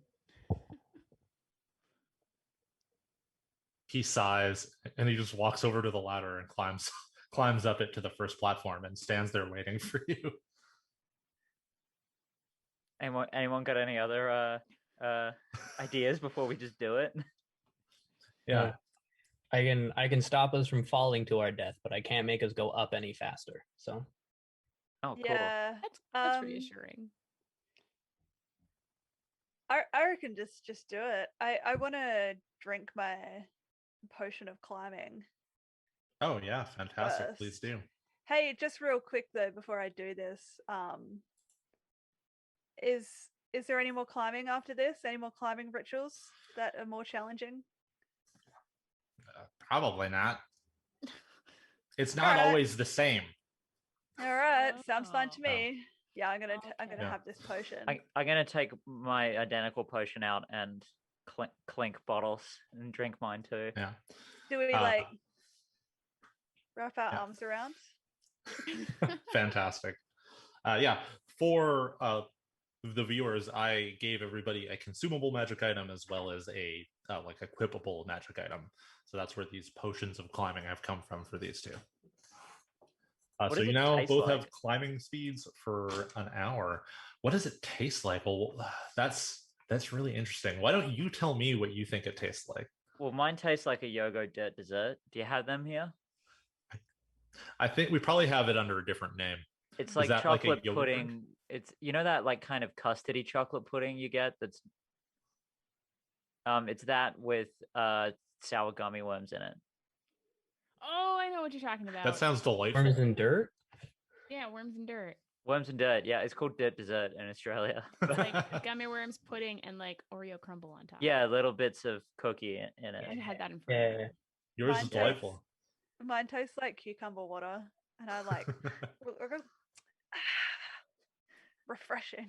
Now I And think you- mine might be a dud. Well, you both feel like thinking about the climb ahead, you both feel incredible. Like, yeah, this is gonna be so easy. I can climb so quick. So Yeah. strong. I'm just nice and acrobatic, so I think I'll be okay. All right. I'm a little bouncy. Yeah. I will say, before anyone asks, the walls themselves are slick. There's no way to get a good finger hold on them. You won't be able to climb them. You do, however, have a ladder, and you see at least one other ladder. Yeah, But just I go will for it. say for the ladders, because a ladder is pretty easy to climb, with your climb speed, it will be very difficult for anything to knock you off or cause you to fall. You'll get advantage on any saves around that. All right. Because I want to make sure the items you use actually do something for you. Well, I think that me and Talia should take point on this one. All right. Yeah. Your speed's 30 feet, right, Talia? It actually says 0, Well, that's which not must right. be like speed, fly, climb, and swim is all 0. I think it's So 30. I think it's wrong. It's either 30 or 25. I can't remember for goblins. Let's just Goblins say 30 is Goblins is regular. 30 regular, and I get plus 10 for my fast Alright. movement. There we Yeah, go. so It's your speed would be then. 30. Well, I'll go in front so that I'm not like climbing through you with my climb speed. All right. All right. You All right, we're on a platform. Yeah, you climb up to the first platform. It's long and kind of wraps around the side, and now that you're up, you've got a clearer view that like you're gonna have to jump about 10 feet from the end of the platform to the ladder that's hanging down across from it. It's quite the jump. 10 feet. That's like 3 times my height, Yeah. and I don't have a rope anymore. No. I have rope on me if Everybody we has wanted. rope. I think everyone has like an adventurer's kit with rope in it. Yeah. It's a basic item. Not I've got the strings on my lute. You know, I actually think I have some kind of like bird ability that makes me glide. Yeah, you have something when you rage, right? Yeah, like if I get really angry. I'm just if anyone wants to do stuff, I'm just reading. I'm gonna roll acrobatics because I feel like I'm dexterous and I have it. It's pretty high for my character, and just go up the ladders, make the jumps, and do the thing. You're gonna try and jump to the next ladder? I got it. I'm just gonna go for it. Yeah, please roll me a d20. I rolled a 2 plus 4 is 6. Yeah, you unless you opt to use your nat 20, you fall. I would like to use my nat 20 to be super cool and do like a little mini flip in the air instead of just what I planned to do before. All right. So that it's really, really dope. Yeah. Tori has used up her nat 20, and just like Delilah has done an amazing jump. Just like probably the most impressive acrobatic jump you've ever seen. In fact, she starts with a roll and then jumps from the end of the roll across it. It's very impressive. I do a little bow at the end. Thank you guys. From the There is ladder? one more thing that's very impressive about it. As you jumped, the orb above you crackled, and you just narrowly missed a bolt of lightning that hit the wall slightly below where you were moments before, Oh geez. and then started bouncing between the other walls. You now all have a lightning bolt bouncing along the walls in this Turn it- mirrored so they- cylinder. Turn Oh into my Mission God. Impossible all of a Yeah. sudden. What is the expression on Ursid's face? Apathetic? No, Oh. Ursid, like during the fight, Ursid is just like, what? Would you like to roll insight on Ursid, since you're actively paying attention to what they're Yes, I doing? would. I get a +6 to it as well. Yeah, please roll. Dang. That's a 9, so I got a 15. Yeah, you have the distinct impression that while Ursid knows about the rituals, hasn't actually experienced them himself or themselves. Okay. So you've got a novice taking you through this. Interesting. I don't know what to do with this information. just file it away for the moment. Yeah. I'll lock it into my data banks. Yeah. Delilah, what's your reaction to having done this amazing flip, but also you know, managing to dodge a lightning bolt? I'm a little shocked, but I'm also like, easy peasy lemon squeezy. But then also was like, oh dang, because I don't know. I'm a little shook up, but I'm trying to put on a cool face and be like, yeah, that was totally no problem, intentional. Everything's fine. All right. Even though I'm like terrified inside. Do you proceed to climb farther up, or do you try and help your teammates get across in some fashion? I guess I should try and help them a little bit, shouldn't I? Do we said there's the rope. We could do some rope things or something, maybe. Yeah. Yeah, we could. Wait, I said that. Sorry. I will say, remember, there is a lightning bolt bouncing around between the walls, which means, you know, you can do stuff with the rope, but anything that, you know, the longer you're in here, the more likely it is to come and hit you. All right, guys, 1, 2, 1, 2. We got this. I believe in you. You know what I can do? I've got one more bite of inspiration. Who is the most likely, Cam? Because you don't have the little potion of climbing, so you probably need some extra stuff. So I'm gonna sing a super special song for Cam to inspire him for his move. Thanks. Hey, Cornelius, you're gonna kill this. You got this. Everything rhymes with this. Pew! I will play the ukulele this way over there. Anyway, there you go. That was my song. Thank you. Appreciate it. Between the end of the platform we're standing on and the next platform above us, what would you say, like in a straight line, how far is that distance? So it's 10 feet across and 20 feet up. So let's say, I'm not great at math, let's say approximately 20 feet. Approximately 20 feet? Okay, I'm just going to Misty Step from here to there. Fantastic. You teleport up to the next one. I appear up on the next platform. Yeah. I say to Ursid, you've done this before. Show us how it goes. Ursid looks at you like clearly like, what the heck are you talking about? Have you done this before? No, I'm a trainee priest. Okay, this is the first time the tower's been on the ground since I came up here. I wanted to trick him into lying. Oh well. I'm just gonna Well, I'm gonna do you take want a to big roll runner. insight on what he said? If you think he may lie. No, not really. Okay. I just want to run and jump. Cam said he'd catch me, so I don't. I can stop you from falling to death. Yeah. Roll athletics or acrobatics, whatever is better for you. Unless you have an alternative plan or alternative proposition to use a different skill. I think the potion of climbing actually gives a bonus to one of these things. Advantage on strength checks you make to climb. Okay, but this is a run and jump. I will allow you to apply that to that. I will say that with the potion, you're, you know, more than have the ability to like maybe kind of like boost yourself off of the wall as you make the jump. So I'll say you can roll with advantage. I'm actually just going to not do that and just use my acrobatics because I get a +2. And then I have my D6 in the wing. All right. Oh, that's at 18. Oh yeah, you make 20. it. All right. You make it, and I think it's like momentarily there's a moment of like, am I gonna catch this ladder? But then you do, and you're golden. All right. Is the ladder doing fine at taking the weight of both of us? That depends. Is Delilah still on the ladder, or has she climbed up? I guess I've gone upwards to make room for everybody else. Yeah, it's doing fine. All right. Gregory, as you are about to jump, or as you make your jump, the lightning ricochets back in your area. You will be making this at disadvantage.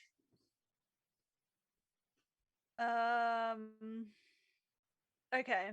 So the lightning's coming towards me. Yeah. As I'm about to jump. So actually, not disadvantage. I'm just going to make it a higher DC to make the jump. So what I was thinking I would try and do, maybe I should use the blanket with something else. I have a blanket in my priest pack. I was going to try and like tie it onto myself, kind of like a wingsuit. Okay. But now I'm thinking like this, maybe it could deal with the electricity. Yeah. Because you're not meant to put water on like an electrical fire. Yeah. Yeah, water with electricity is not a great combination. Not good. So I don't know. I think I'm still going to go with the wingsuit because that's more fun. All right. Yeah. So yeah, I'm gonna tie that to my like arms and legs to try and give myself some more gliding. Okay. And now, what do I need to roll? Just a 20? Let me see what your skills are. It's acrobatics and athletics are both a +1. Okay, I'll get you to roll know what? I'll get you to roll survival with your wingsuit. Oh yes, thank you. Very kind. No problem. Oh, you got big survival. Oh my god. 8. It's a 3 + 5 is 8. I'm rolling so bad. Cornelius will jump in and use chronal shift and walk time back 6 seconds, so you get one more roll to try again. Oh yes. Glad we have like a super powerful wizard. Okay. Yes. Wow. 22, 17. Yeah, you ace it. Oh, phew. And Lucky like I think how this works with the chronal shift, because it kind of happens and then happens again, right, Cam? Yep.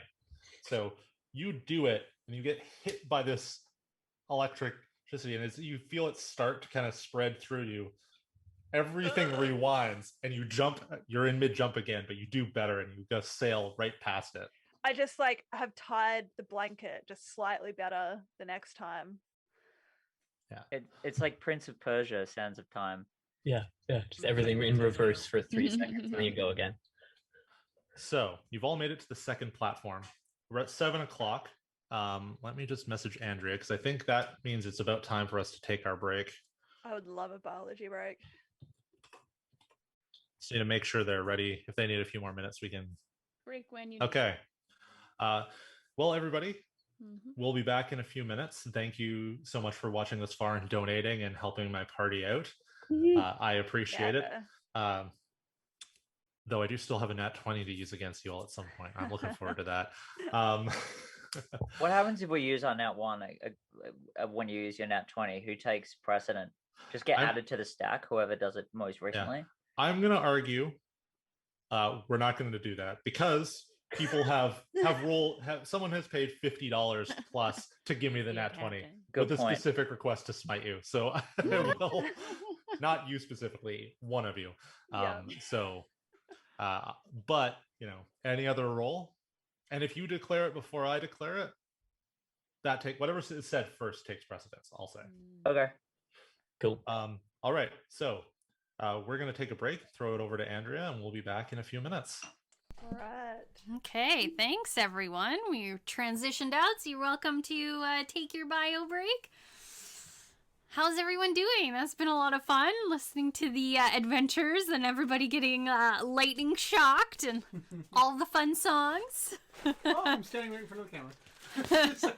Well, back to doing what I was doing. I forgot that there's trying to host and spatial awareness.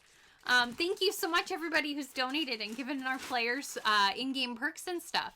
We really super appreciate it, and I know the players are all having fun, and the GMs maybe not having quite so much fun, but with the natural ones. But everybody's enjoying, I think, having the perks and having the audience have a little bit of chaos on the games, because it's not really something you get in a normal RPG session, so it's kind of a little bit of added bonus and fun. So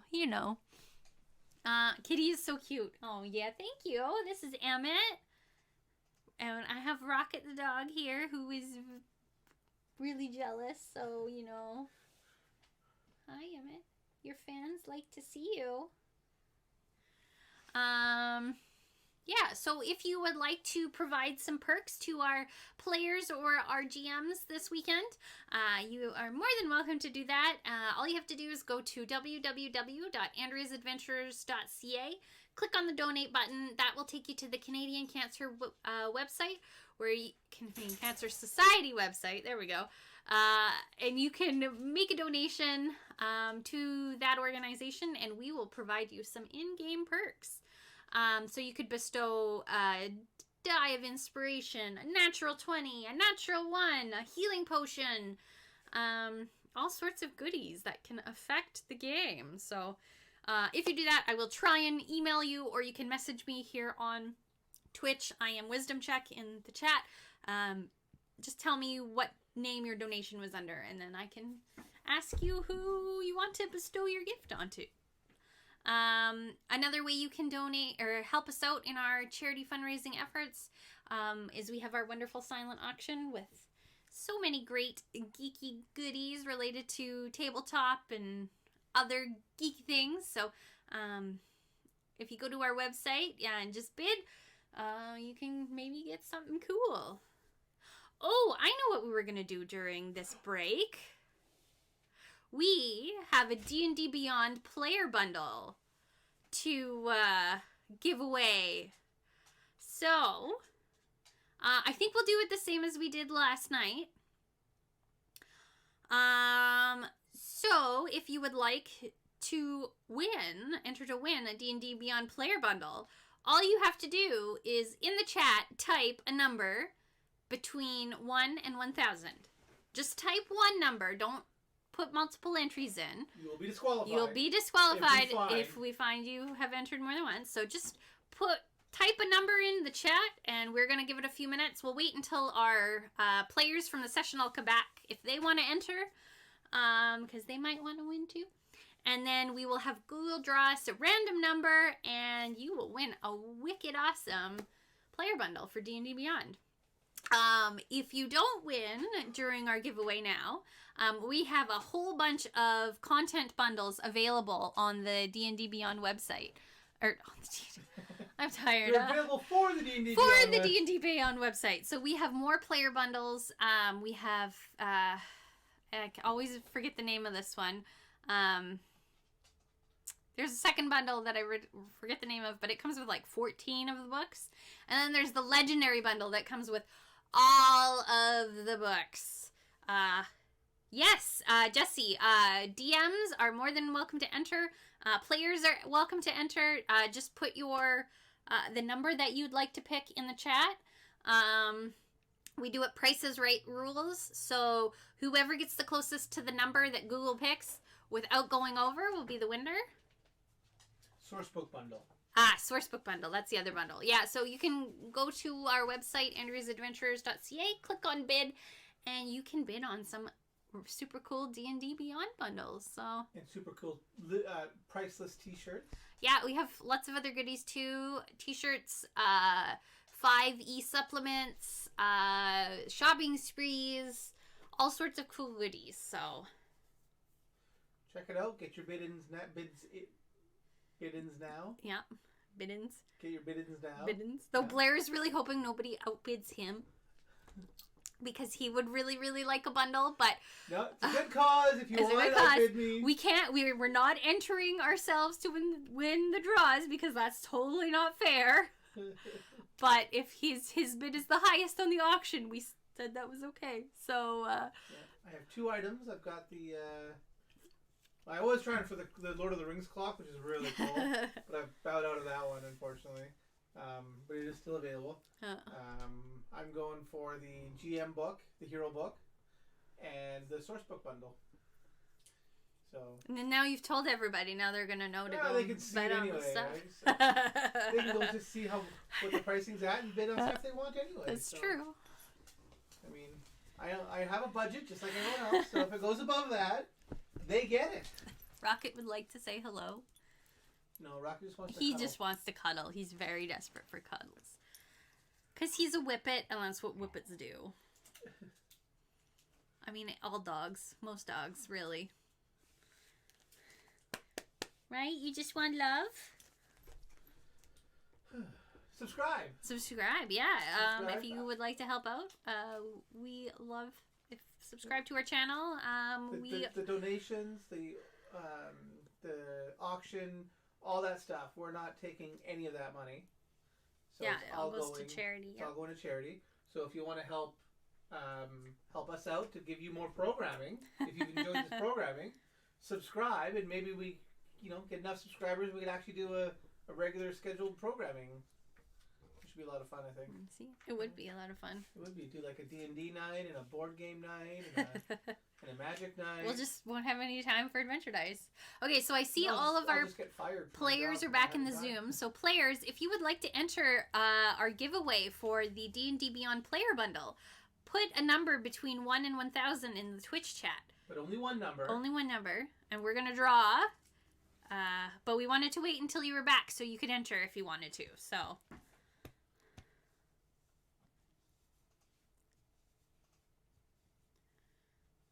What's our donations at? What's our donations at? 55.43. We're at 55.43 on the Canadian Cancer Society website. And what's our auction at? Our auction is at Looking at my auction. 1785. 1785. That's pretty awesome. good. Pretty good. Okay, I think. Well, we'll cut it when we switch back, so then you can. I guess you can cut it. Think we have 2 666s. Uh-oh. Oh, we do. The second one can't win. The second person can put in a new number. Gulsato, do you want to put in a new number? There we go. Okay. 777. That works. Okay. Did you check to see if we have 2 777s? Sorry, just being difficult. No, it's okay. I know our moderator's in the chat, so she might have her eyes on it. Okay. Should we ask Google to... A little bit. Are we getting ready for the last call? Put your numbers in the chat if you haven't yet. This is it. Oh, there was another one. Okay. This is going to be a last call. Last chance. That's it? We're done? 10, 9, countdown, okay. 8, We're like professional 7. or something I here. know. 6, 5, 4, 3, Oh, snuck in there. 2, 1. Okay, done. Saki's one is the last entry to win. Okay. So, hey Google, please pick a number between 1 and 1,000. Here's a random number, 387.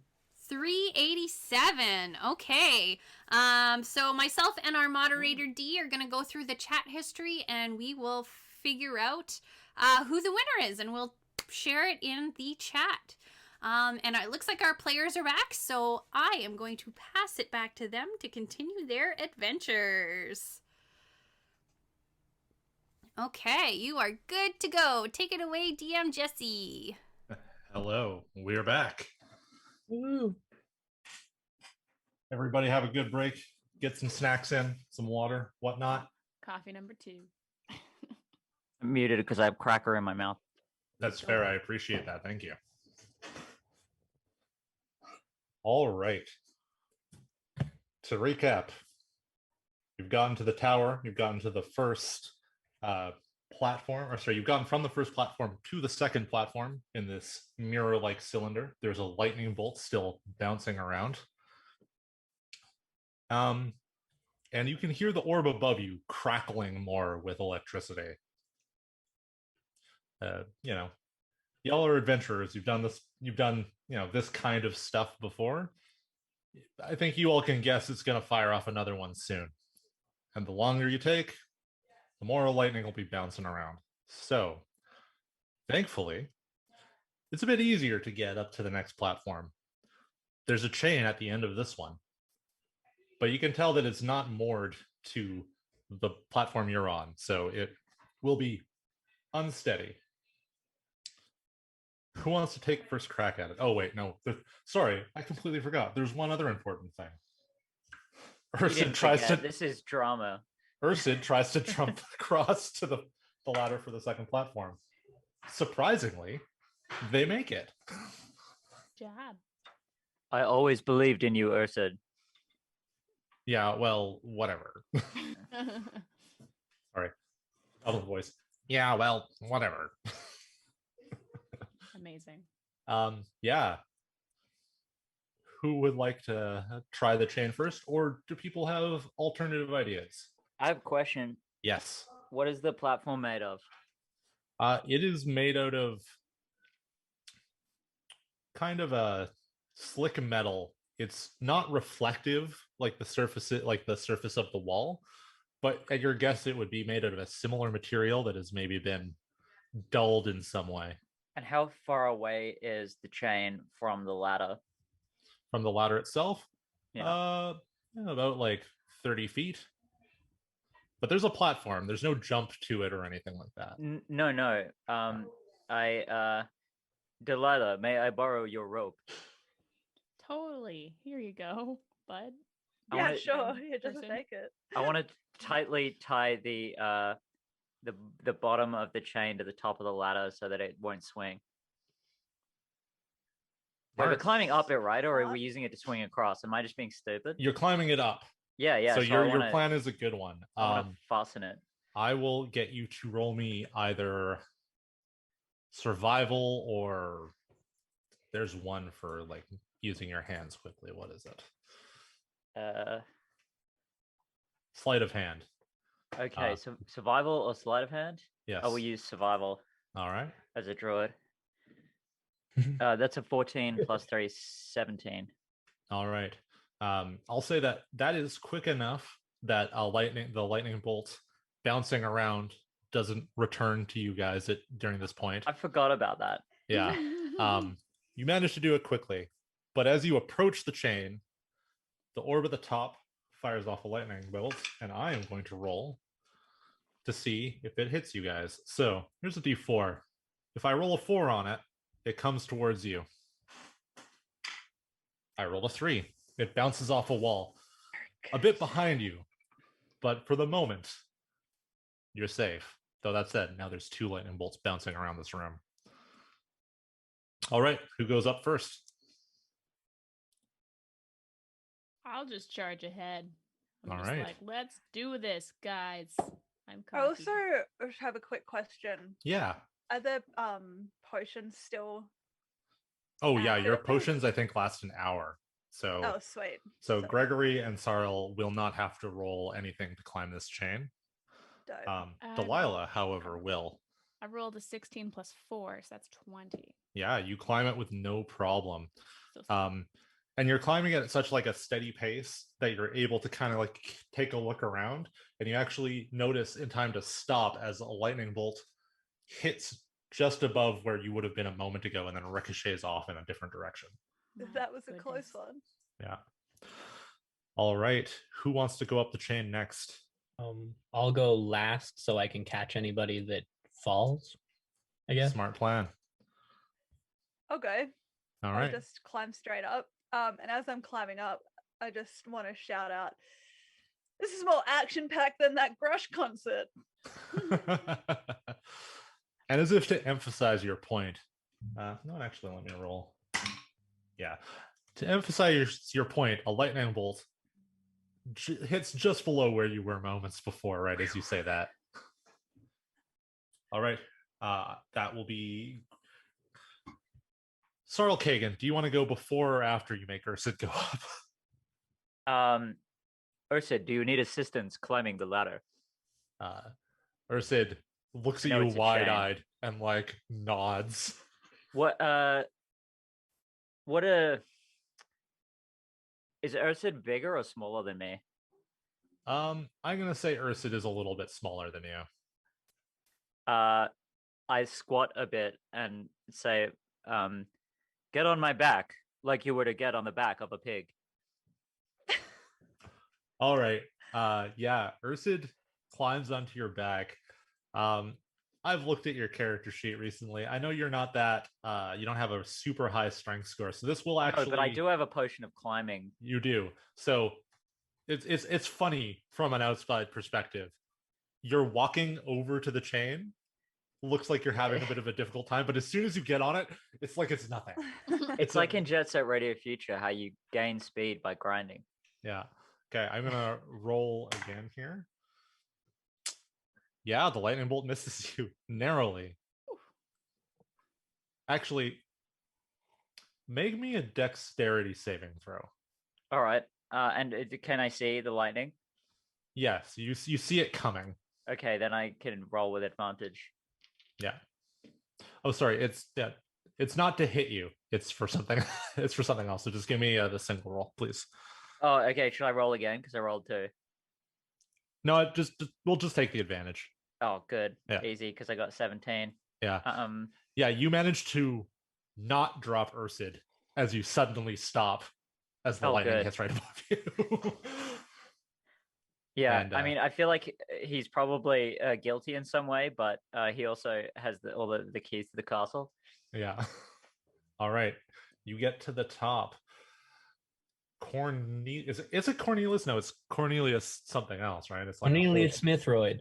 Yeah, Corneliussmithreud or Corny, because you wrote that and it's way easier for me to remember. Thank you. Absolutely. By the way. Corny, it's your turn. What do you do to get up? I'll just use my acrobatic skills and climb, I guess. Yeah, please roll me an acrobatics check. 13 plus 2, 15. All right. And as you climb, of course, another lightning bolt comes. It also misses you, just barely. You guys are getting real good luck with these. Hey, Cam, you won the giveaway. Ah, Which giveaway? congrats! The one we all entered with the numbers. Haha, sweet.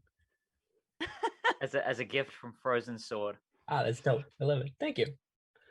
Oh, that is super nice of you, Frozen Sword. All right. So you've all made it to the final thing. Woo! Ursid kind of scrambles off of your back and takes out the censer, lights the incense, and is like very hurriedly like chanting something in Goblin, which largely just still sounds like nonsense. You're sure it's not an actual language. It actually sounds more like imitation bear growls. So me Well, and I speak animal Salpagan and goblin. can't even understand it I you also speak- speak Goblin. because we You both speak- speak Goblin. Yeah, you speak animal. I can talk to animals. Yeah. So because you speak Goblin and animal, he is doing the okay. You know how in different languages, we'll have different actual words for the sounds that animals make. Yeah. Like cocorico. Yes. So he is basically doing the Goblin equivalent of making bear noises. Mhm. So it's not a one-to-one language, but with your knowledge of both, you can tell that he is, entreating the Sky Bear to let them enter, to come to the hammer. To the hammer. To the hammer. Hmm. And after a moment where you all are remarkably not hit by either of the ricocheting lightning bolts. Very good. In fact, they come as if they're about to hit you, and as they come close to the orb, they're actually sucked back and start circling it as power seems to, gather around it, and there's a bit of a flash of light. You all block your eyes, and as you look back over, you see that the orb has like lighting is starting to come in out from it, and it is opening up into a portal surrounded by crackling lightning.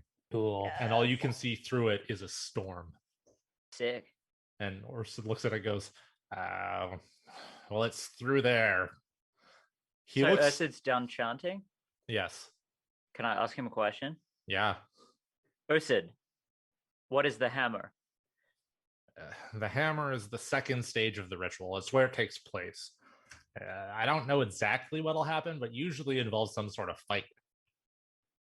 Can I cast Gift of Alacrity on myself as soon as he says that? Yeah, what does that do? Gives me a 1d8 added to my initiative rolls. Oh, nice. Yeah, you can absolutely do that. Yeah, you guys now know you're probably going into a fight. So any preparation you want to take ahead of time, you can take.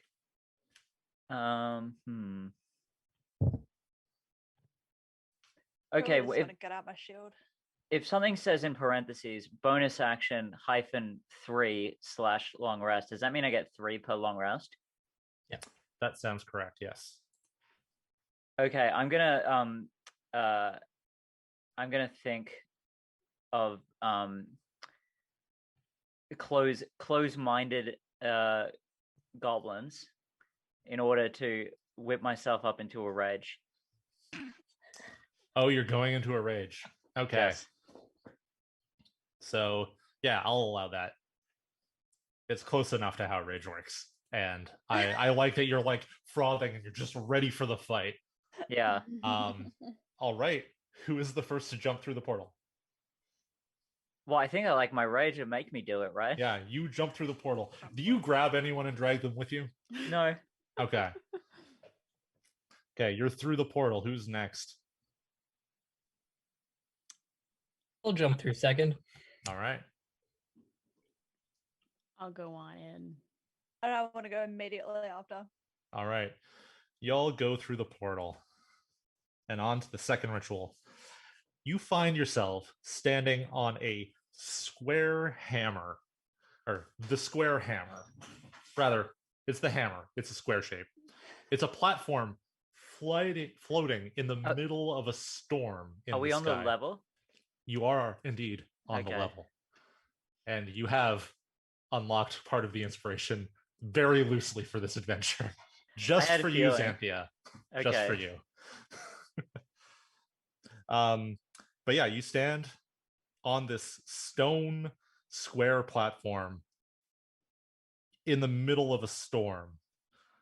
And basically immediately, 2 lightning bolts hit the ground kind of on the 2 far corners away from you. Though not right up against the corner.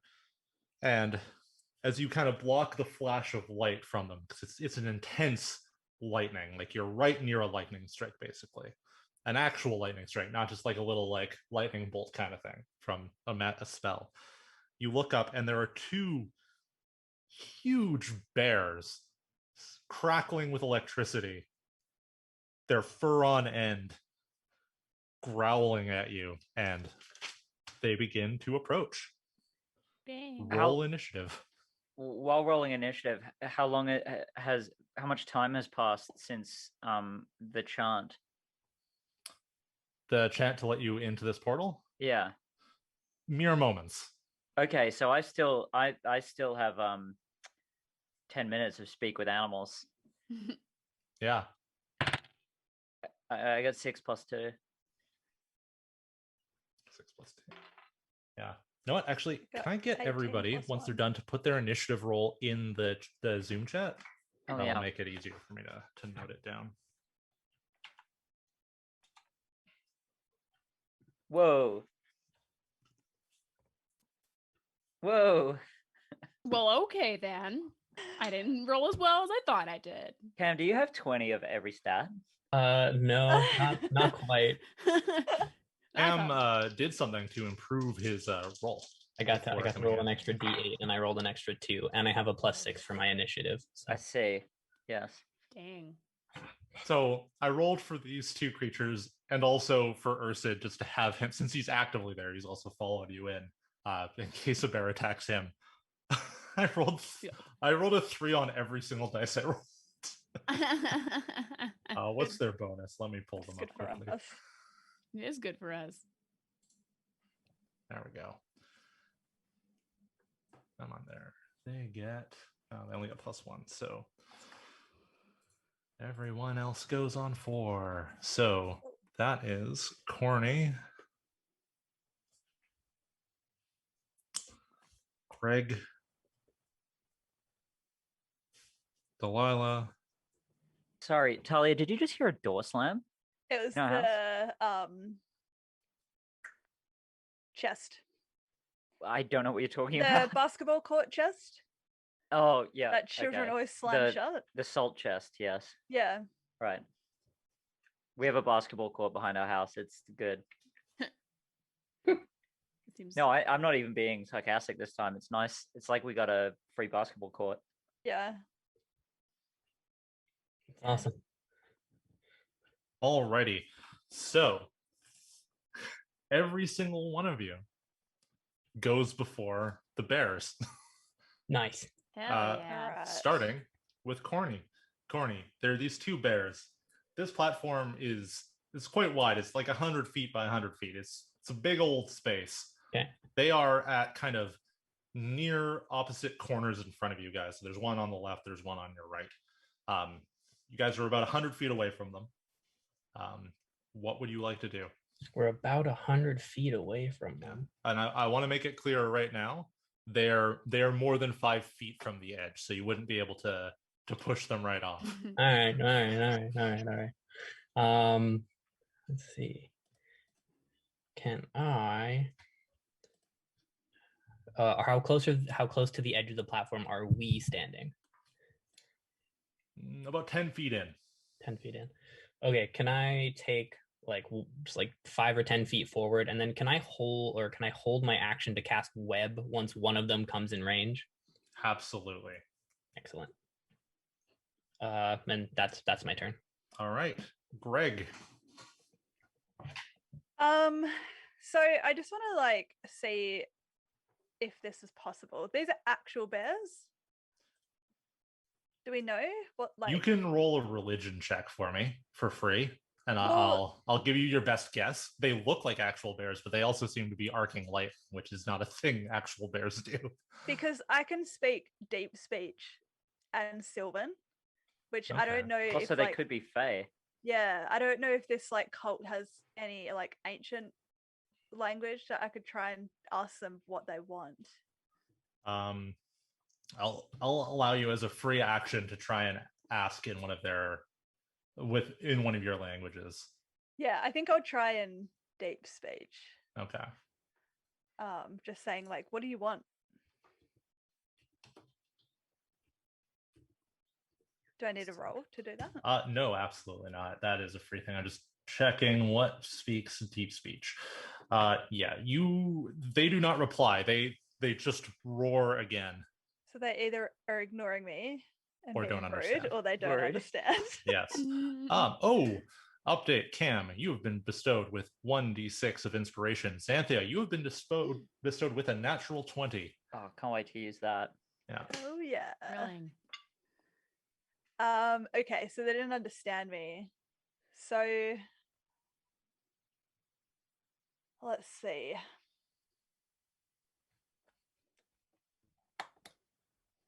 Are they undead?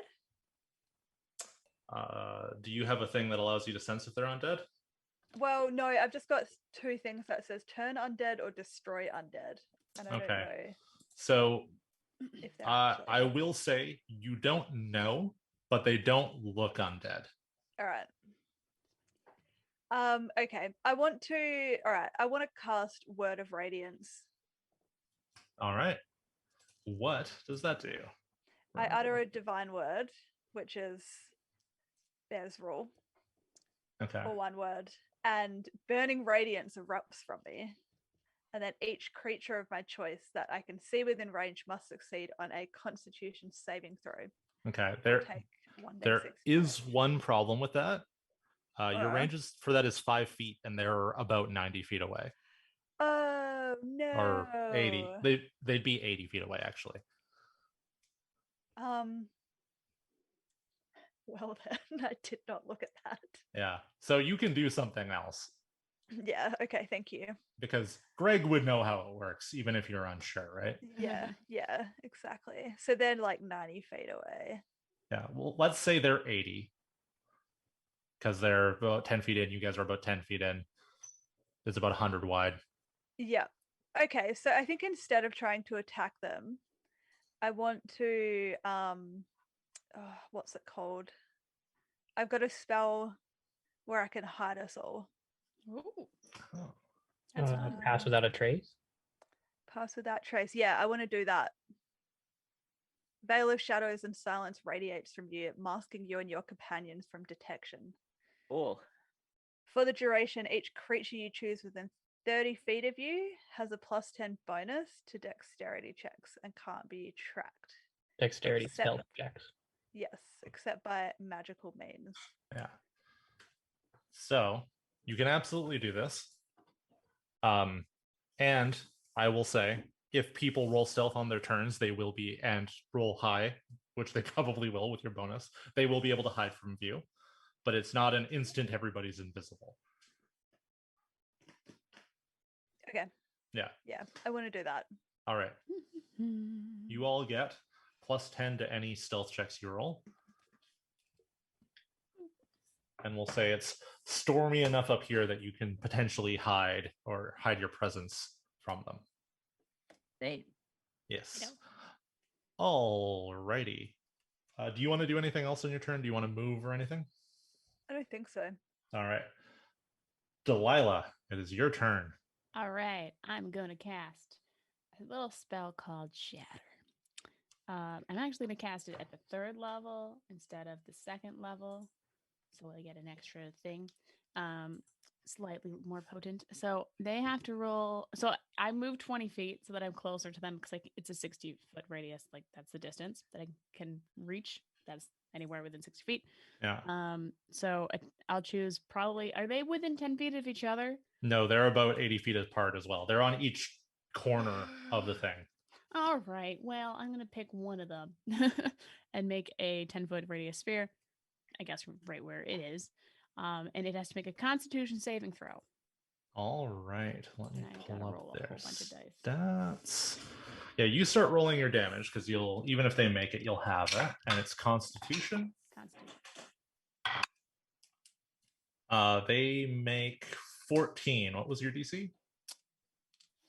13. Yeah. So they pass their throw, but they will still take half damage from Shatter. They sure do take half the damage. All right, so I rolled 4d8 on that. So I guess let's see. I rolled 22. I will remind you, you all have a natural 1 you can use against me. That this includes on saving throws against spells. Is it one for the party or one each? It's one for the party. Okay. Yeah. Well, instead of 22 damage, they'll take 11 damage, which is still not bad. All or right. the one will take 11 damage. And Write that down. A creature made of inorganic material such as stone, crystal, or metal. It says magic. Oh, they're not made of stone, crystal, or metal, are they? No. Darn. Because then they would have had to roll 2 numbers. Okay, that's it. Well, you have learned an important thing about these lightning bears. They are not resistant to thunder damage. That is surprising. Yeah, that seems like a flaw almost in which, like, the Sky Bear creating them. Yeah. All right. That leads it to Sarl Kagan. Is your turn. We're in like a circular platform. It's a square platform. And they're on the 2 opposite corners, and we're in the middle between the other corners? Yes, exactly. Okay. And you're about 80 feet, give or take, from each of them. From each one. Yeah. Okay, I was going to do some minor trigonometry, but that changes everything, and I don't know. But I'm going to run forward to where Delilah is, and at a point equidistant to each of the bears between them, but away from us, I'm going to use my Staff of Bird Calls to make an eagle's shriek come from that location. All right. To see if it will distract them. One of them like immediately looks towards it and looks like it's going to go that way, or it's ready to deal off some attack. So I'll say number 2, the one that wasn't hit by Shatter, is momentarily distracted. Okay. Which I will say will have its speed on its turn. And that's an action, so that takes my turn. What is dash? Dash allows you to move at double speed, I believe. 1 sec.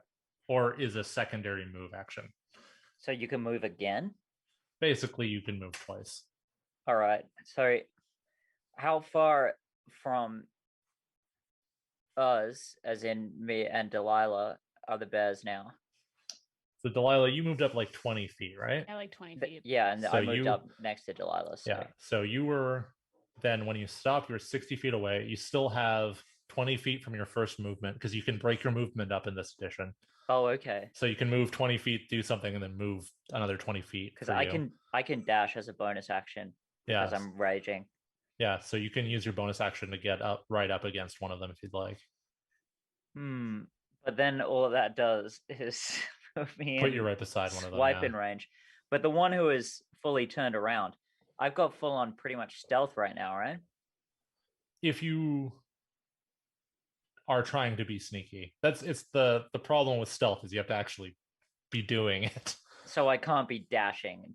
No, you're allowed, and you're raging too, right? Like okay, I guess I will pass priority. All right. He's frothing at the mouth, just like eyes red. Yeah, I just Okay. got angry eyebrows. He's just drawn on with a marker. Yeah, like So- in that robot movie. Yeah. How much speed do these guys have? Did anyone else 1,000. cry really hard during the scene where they're surfing and singing to each other? I don't know. Which movie are you talking about? Movie? Mitchell's versus the Machines. Oh, I haven't seen that. Oh, I haven't seen it. I didn't, but that movie is I didn't cry, very- but that it's movie very is good. delightful. I Yeah. recommend it. All right. So, one bear, having like taken a few steps over and not spotted the eagle, turns and starts approaching, only able to use half of its movement because of the distraction. So, and I think we said that was bear number 2, is currently 60 away from you, is now 40 away from you two up front. Writing this down so I don't forget later. The other one charges you, able to move its movement and then move again and attack at the end of its movement. Out of the two of you, is one of you stepping forward? Actually, no, I guess before any of that even comes up, Corny has web prepared. Yes, please. Yeah, so once the bear is, I guess, 50 feet from me, which would be 40-ish feet from them, because they were 24 and I went 10. So Yeah. anyway, once the bear is at 50, I will cast web, and it has to make a DC 15 Dex save.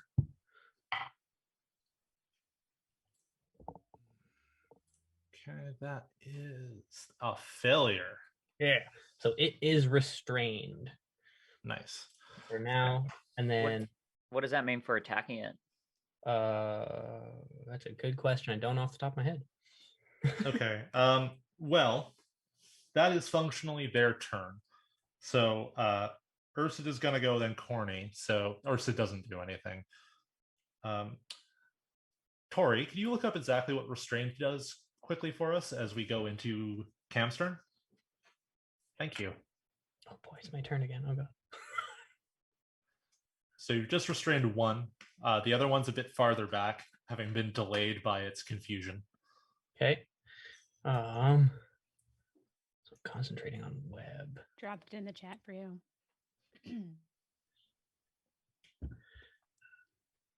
Attack rolls against a creature have advantage, and the creature has disadvantage on dexterity saving throws. Okay.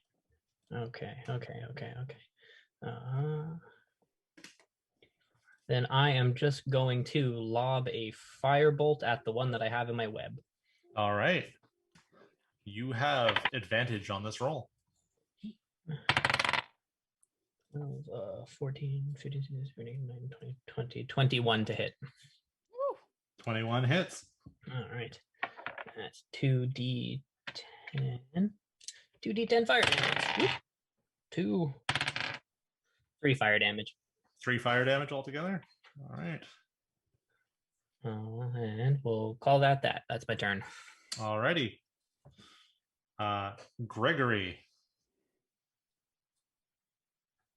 You're muted. You're muted. Gregory. All right. Do you want a quick reminder of the position of these two? Yes, please. I Okay. do. So you are, I don't think you didn't move during your turn, you just did the thing. You just cast a spell. So you are about 10 feet away from the back.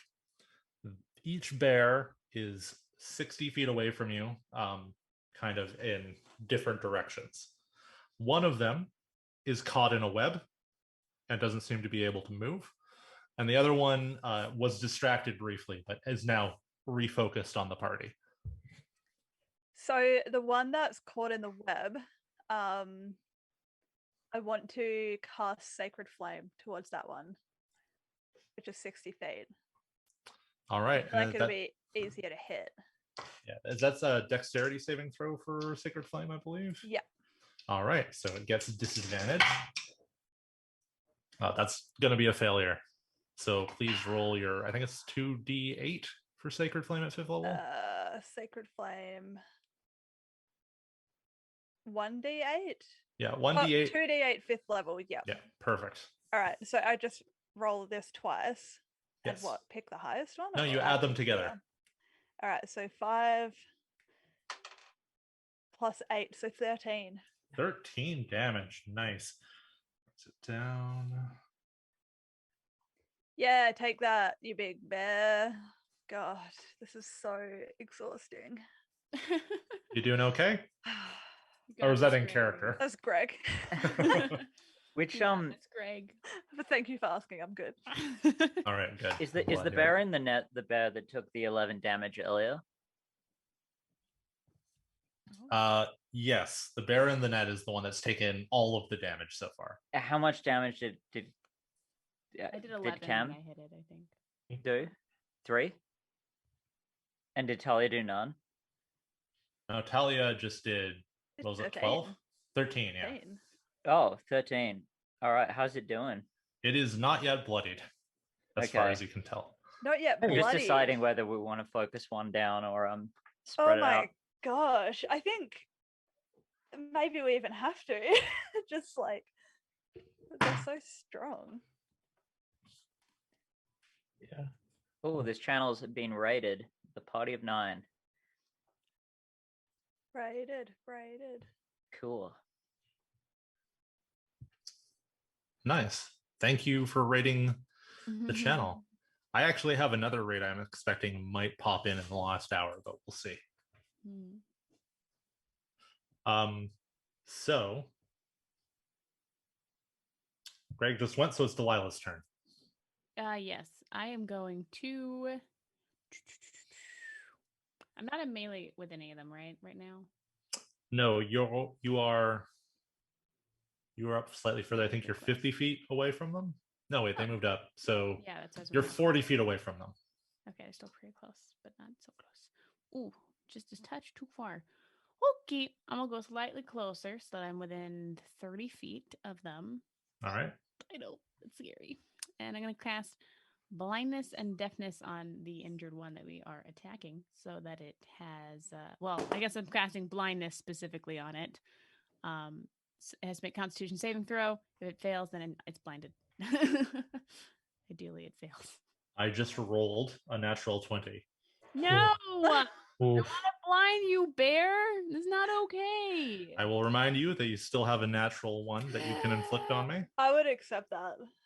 What do you think? I would support that. Do you think we should use the one on this bear to make it blind? Yeah. Super Well, blind. the only thing I would say against that is I forgot on my turn that I was going to ask these bears in bear language, like, what was up? Because are we even certain they're attacking us? Are we just like being really rude to these bears? I mean, it's Okay. a trial. Stepped into their Pretty house. aggressive. We can easily retcon that in. They may not even. I think be that's bears. fine. That we know they're attacking us? Do your no, that you ask them. Is Well, your I can thing wait like till my turn. 1-to-1? You'll wait? Okay. Let's do Yeah. that then. Okay, yeah, because you're next anyway, right? I'm lost, but yes. Yeah. Well, I mean, I guess we'll vote though on. I'm pro. Yeah, make it blind. Okay. Might Yeah. give us Where a you good can do that. negotiating position. Can't All say right. that one. You have used your natural 1. Blind bear. So was this on the restrained one or the unhurt one? Oh, I guess that's a good point. I didn't think about that because the one I'll do it on the other one, the one The that's unhurt one. unhurt. So then when we do have to deal with it, it is blind. It is blind now. Blind What's the boy. duration of web? Concentration, and then what is it, Cam? 10 minutes? 1 minute? You do concentration up to 1 hour. Oh, wow. Oh, Ooh, yeah. Does it make it anybody who enters it is restrained, or only people who are caught in it? Yeah, it's a 20-foot cube or 20-foot square, 5 feet deep, and anybody who steps in would have to roll the dex. oh, that is good to know. Yeah. Nice. Okay, so there is a restrained bear. There is a blinded bear. And it is Sarl Kagan's turn. Sarl reaches out and in the bear language, the language of the beasts, says, "Have you had enough?" I'm trying to think how a bear would talk. Growl. rough. Maybe You it's must flat. stand and fight for the ritual. There is no enough. There is only over. For small creatures What? such as we, the vastness is bearable only through love. They don't respond to this. What? So they want to fight us. I think they exist just to fight, but they speak bear, so Yes. maybe they can be reasoned with. You could certainly attempt it. Is it if I keep talking to them? Is it going to take all my turn? It depends how long you talk to them for. Okay, turn takes place roughly over 6 seconds, and it's a free action to speak. It's like vine duration. Yeah. Okay. Well, they said no. I'll say because I wanted to ask a question. That's going to take longer than 6 seconds, so I'm just going to yeet a javelin at the one in the net. All right. Yeah. Please throw your javelin with advantage. Wait, what's the range I'm at? Oh, how close is it to me? 40 feet away. Well, then I'm gonna do a running start, Olympic style, 10 feet, so that it's within the short range of my javelin. Okay, and it's at advantage. Yes. So that'd be an 11 plus 3. 11 plus 3. Let me just double check. That is a miss. I'm gonna roll my d6, my inspiration. Nice. That's a 4, so it's 15 now. Okay, that is a hit. All right, and I'm smaller than this guy, right? Yes. He's getting Fury of the Small. Yeah, this guy's like 10 feet tall. Yeah, so He's I'm probably a bit smaller than him. I rolled a 6. All right. So plus 5, that's 11 damage. 11 damage. God, I go through all that, and it's just like got nothing on a spell. And I'm gonna do it again. All right.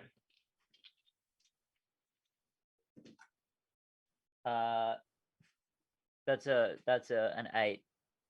So that will miss. Did you roll with advantage on that one as well? I did. Yeah. So now I'm out of javelins, but I guess one of them's just like skidded off onto the ground. Yeah. But it's gone wide past him. He's far enough away from the edge that it doesn't go over the edge, so you could go retrieve it, but it's a long way around. I'll do it later. I've got another thing I can throw. Alrighty. But I think that's it from me. One's blinded, one is... Yeah, I just want to make sure I don't need to like dash out of the way or something. I'm good. Yeah. Alrighty. So you went up within 30 feet of him, right? Yeah, bang on 30. Right. The one that's restrained looks at you, opens its mouth, and fires a bolt of lightning at you. Please make a DC 12 dexterity saving throw. All right, and I get to this advantage, right, for my danger sense? Yes, absolutely. Cool. So that's 14 plus dexterity of plus 2, 16. Yes, you make it. You will still take half damage. Okay. Which is good, because this is a 4d10 attack. Oh. What?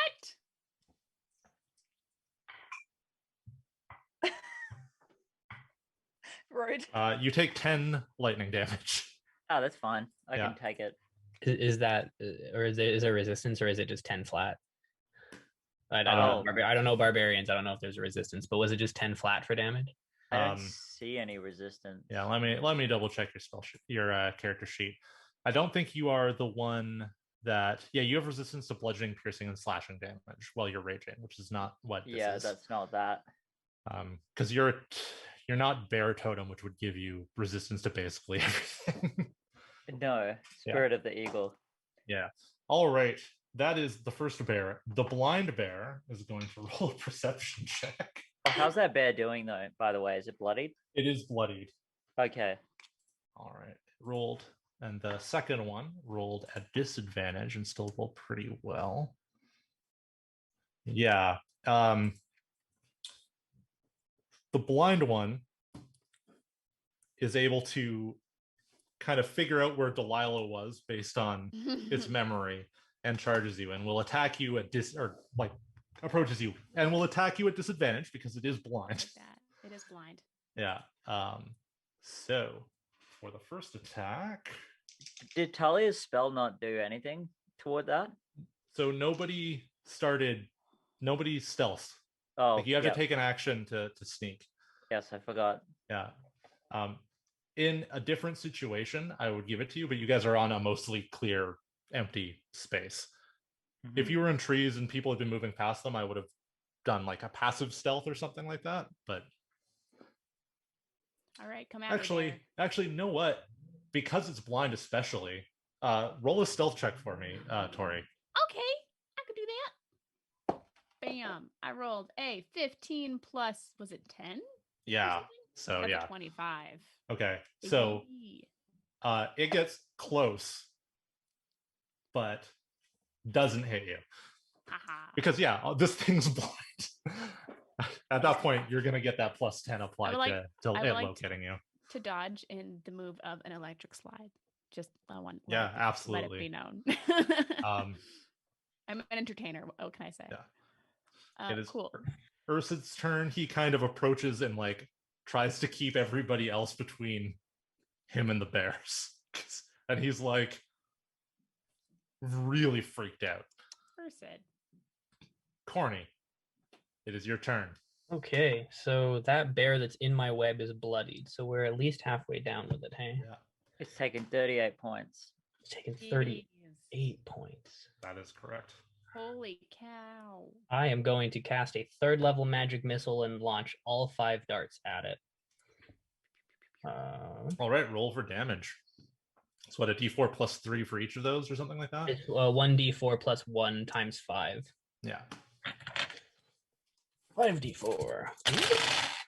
3, 4, 5, 6, 7, 8, 9, 10 plus 5, 15.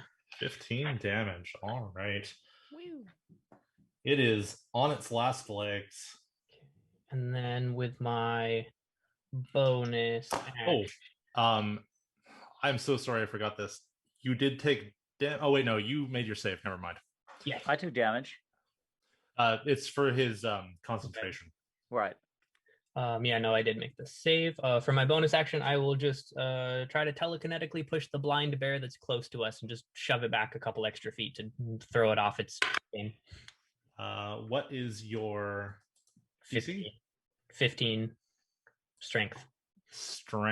Yeah, it does not like similar. It gets like you push on it and it swats at itself as if there was like a fly or something on it. Okay. Yeah. And the bear's the strong. Yeah.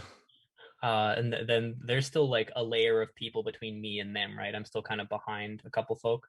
Yeah. Okay, I'll stay here. End of my turn. All right, Greg. Gwen. All right, it's Greg's turn. How far away are they each?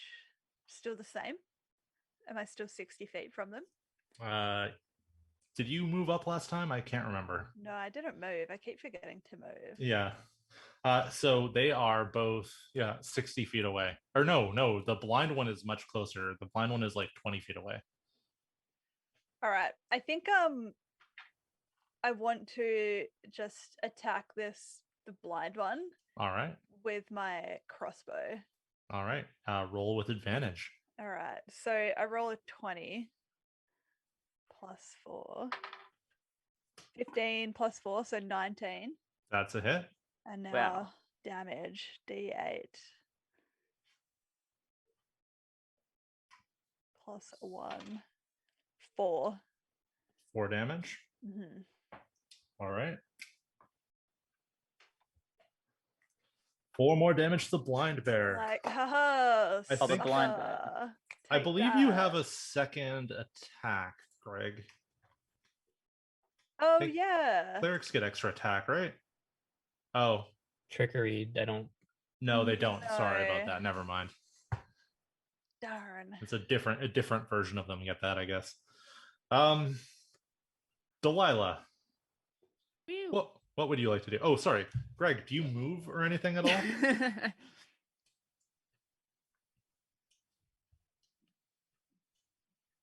Greg? Oh, fuck, sorry. No worries. Do you move I was at all? looking at Twitch chat. Yeah, I wanna move a bit closer to this one that's in the net, but it's got to be like outside of 20 feet, right? Otherwise, then Yeah, you fall can just into say the you move web. closer to it, but don't go into the web. I want to get like within 21 feet. Well, if you move your full movement, you'll be where I am, which is just out 30 feet from it. Yeah, let's do that. I want to go hang out with Sol Kagan. All right. I'm liking all the math in this encounter. I moved 10 feet. I moved 20 feet. I'm 21. All I'm right. taking notes.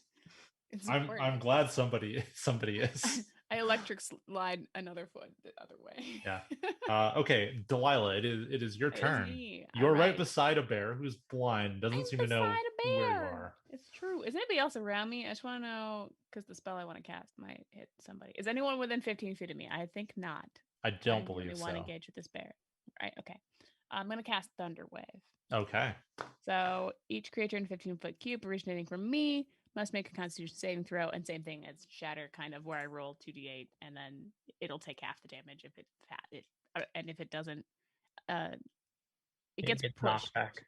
It gets pushed and it takes all the damage, or it doesn't get pushed and it takes half damage. That's basically All right.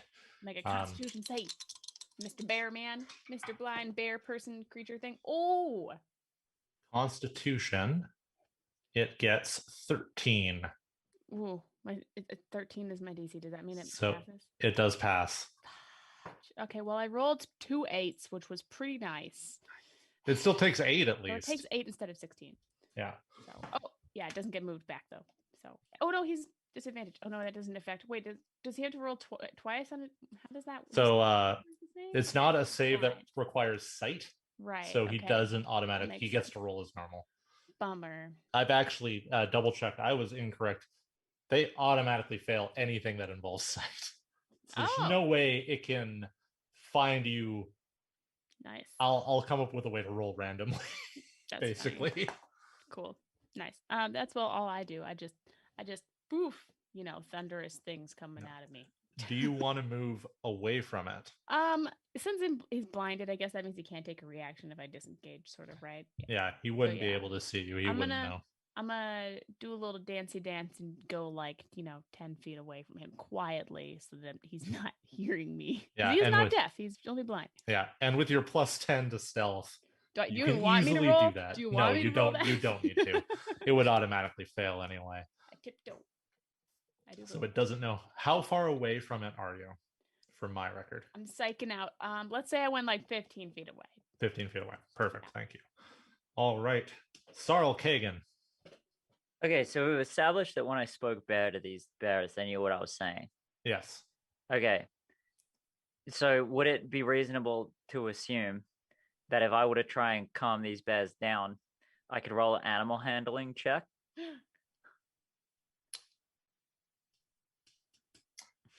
Since they have established that it is part of a trial, like it is their job to fight you.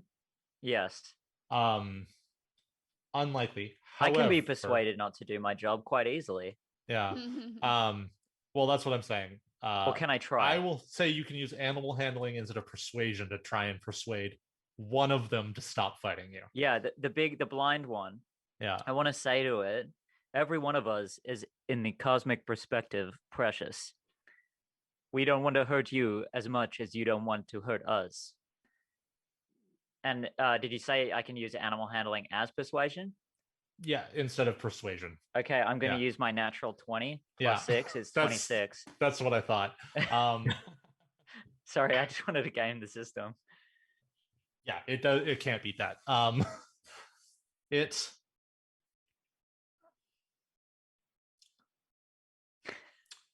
I'm trying to No, this is fine. This is much more interesting than just fighting it. So I love this. All players get a D6 of inspiration from our friends at Rain City Games. Thank you, Rain City Games. Yeah. That's very generous. Shout out to them. They're fun. I played a bunch of games with, well, I don't know if it's the same people who own it, but at one point I played with them at TCTC and it was really fun. I have definitely I think bought that is the things same from them. people. I bought a bunch of Magic singles from them once because I need my old work. Hell yeah. Nice store. Heck yeah. All right. Because you used your nat 20, And because there's no way it can beat that roll, I'm gonna say, and because it's also been struck blind, I'm gonna say that bear It's fed up. is just like that bear admits defeat Yeah, I understand. and will stand down. So Okay, bear. it is, the bear's next. That one doesn't go. It basically like sits down and starts just kind of like licking at one of its paws. Oh. Look at his wounds. Yeah. And actually no, it disappears in a flash of lightning. Oh, cool. Yeah. But the other one's still like Sweet. sort of in the net. Yeah, and it's struggling in the net. But there's no way for them to free themselves from a web, is there, Cam? No, they can. I think it's at the start of their turn, they make a dex save again, and they can take an action to do a strength check to break it. They should have done one last turn then. No, that wouldn't have broken it. And for this turn, that's a natural one. So was that little maneuver my action? I'm prepared to accept if it was. I think because of the effect of it, then that was definitely your action. All right. I'm gonna sit down though as a bonus action. All right, you are sitting down. That is the bears. It's Ursid's turn. And this is when Ursid turns on you. Oh no! Oh no! Who could have seen this coming? Oh my god! I am so offended. I'm glad I'm Not sitting down for cool. this. I might have fallen over. Ursid does two things. The first thing he does is come up behind Corny and with my natural 20, Sure. smacks him kind of with the side of a javelin. Oh no, my javelin. Not with a javelin, with a javelin, his own javelin. All right. And he's going to do about 10 damage to you. So I need you to make a concentration saving throw. 16 plus my con. So. Okay. You make it, and he sighs and runs and jumps really farther than he should be able to. And comes down with his second attack and stabs the bear that's restrained. Oh no. And then starts drinking its blood from the gushing wound. Yes, Nosferatu. Of course. So I got some narration for you guys. Oh, good thing we have a cleric in the party. There's a burst of thunder. Sarl Kagan. And was there someone else beside you as well near that bear? Yeah. Yeah. Greg. Greg. Sarl, did you move in your last turn? I sat down. Okay, so you didn't. Okay. I need both of you to make Constitution saving throws for me. Okay. All right. So just a 20. Yeah, D20 plus your con mod. Yeah. I got a 7 plus 2, 9. 7 plus 9. Okay. I got a 1. Okay. Plus 2.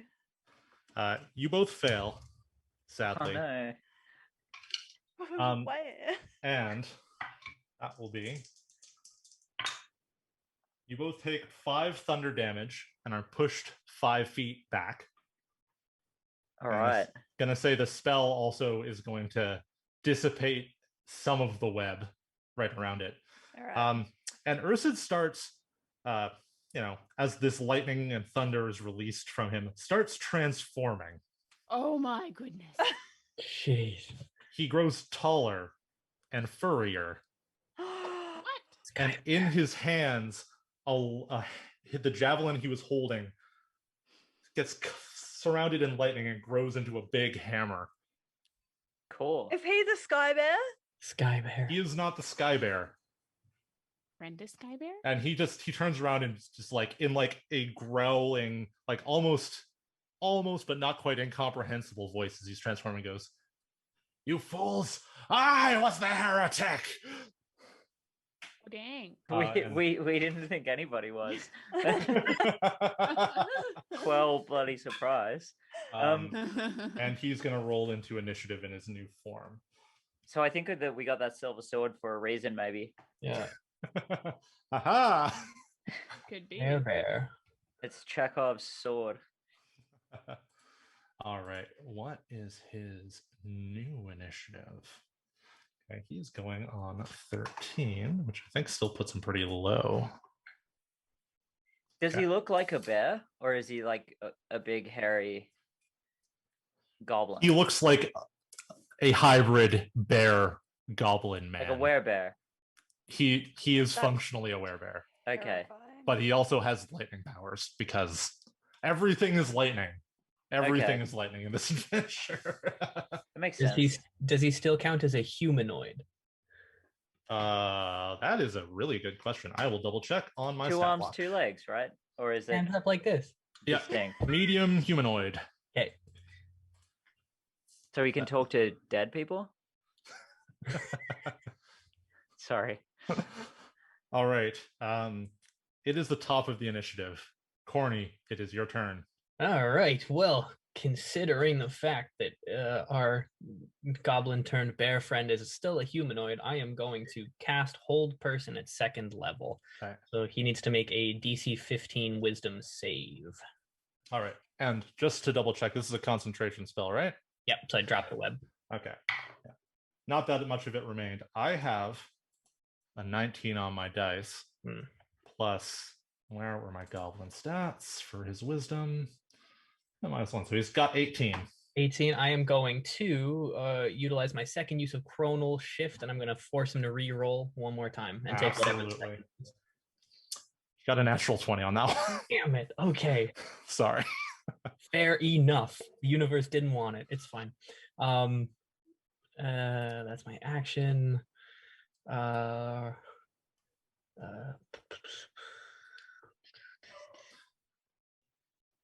Bonus action. I'm just gonna try to shove him with telekinesis, I guess.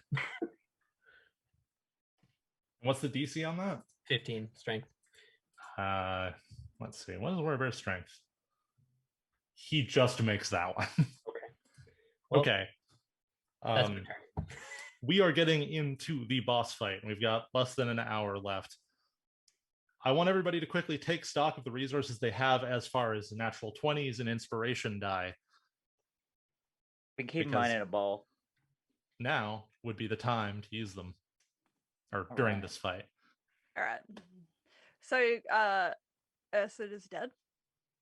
Ursud is the thing we're fighting. Oh. Ursida's turned into a lightning werebear. Yeah. One of the bears disappeared, and the other bear, Ursud murdered, drank its blood, and turned into this thing. Yep. Okay. All right. And where creatures don't like silver. Who ended up with that silver sword? Oh, I think I did. You did, yes. Cool. All right, everybody know what they've got? Yeah. I think so. All righty. Yes. Greg, it is your turn. Okay. So I don't know if this sort of thing is allowed, like, please ask. Action-wise and stuff. But I was thinking that I would cast one of my spells, either mirror image, where I get 3 of myself appearing in the same space. You can't like tell which one's real. Yeah, mirror image is great. Or the one, which one is it? Must be lower. The one where I make like another version of myself that's like can be 30 feet away or something. Invoke duplicity. It's a use of your divine thingy thing. Yeah. Okay, so I think I want to do mirror image. Okay. And then because I've still got, I think it's the climbing potion. It's probably been more than an hour. Hey. No, it's definitely been less. You still have your climb speed.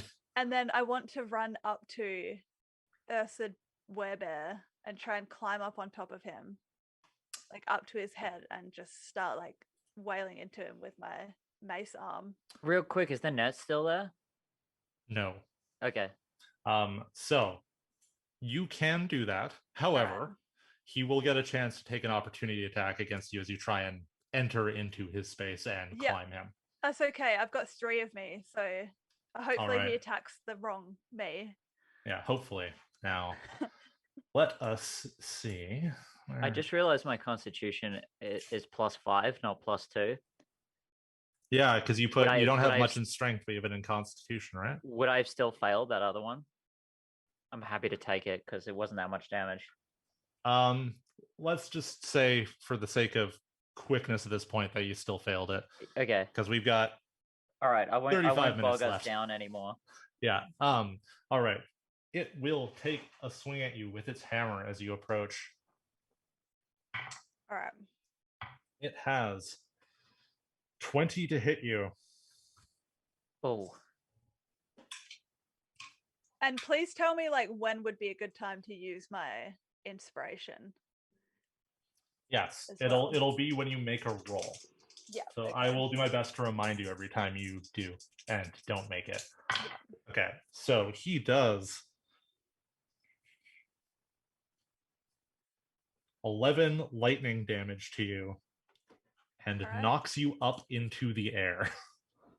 All right, that's good. That helps me get closer to him, you know? And then you fall. And take another 2 points of falling damage. So 13 in total. Yeah, so the movement is he basically takes his maul, hits you upwards, and you go up, and then you fall. All right. All right. So there's just like 3 of me up in the air then. Oh yeah. Coming back down. Did it hit you, or did it hit your mirror image? That's You the have question. there's a way to figure that out. Give me a All sec. right. Look at me, already forgetting stuff. You roll a something, and you have to roll higher than a 3 or a 4 or 6 or something. I have to roll a 6 or higher to change the attack's target to a duplicate. That's if I have 3 duplicates. Yeah, so roll a d20 for me. All right. And then if I don't make this, I can roll the 6. But I got 13. Okay, so it hits one of your duplicates, which I believe destroys it. Yeah, your duplicate is destroyed. You are not launched into the air. Yeah. And you do not take any of that damage, and you do manage to climb onto Let's Ursa. damage back up. Nice. Back up to 28, not 15. That's nice. Okay, so I do climb up there. Yeah, and now I just want to like, am I able to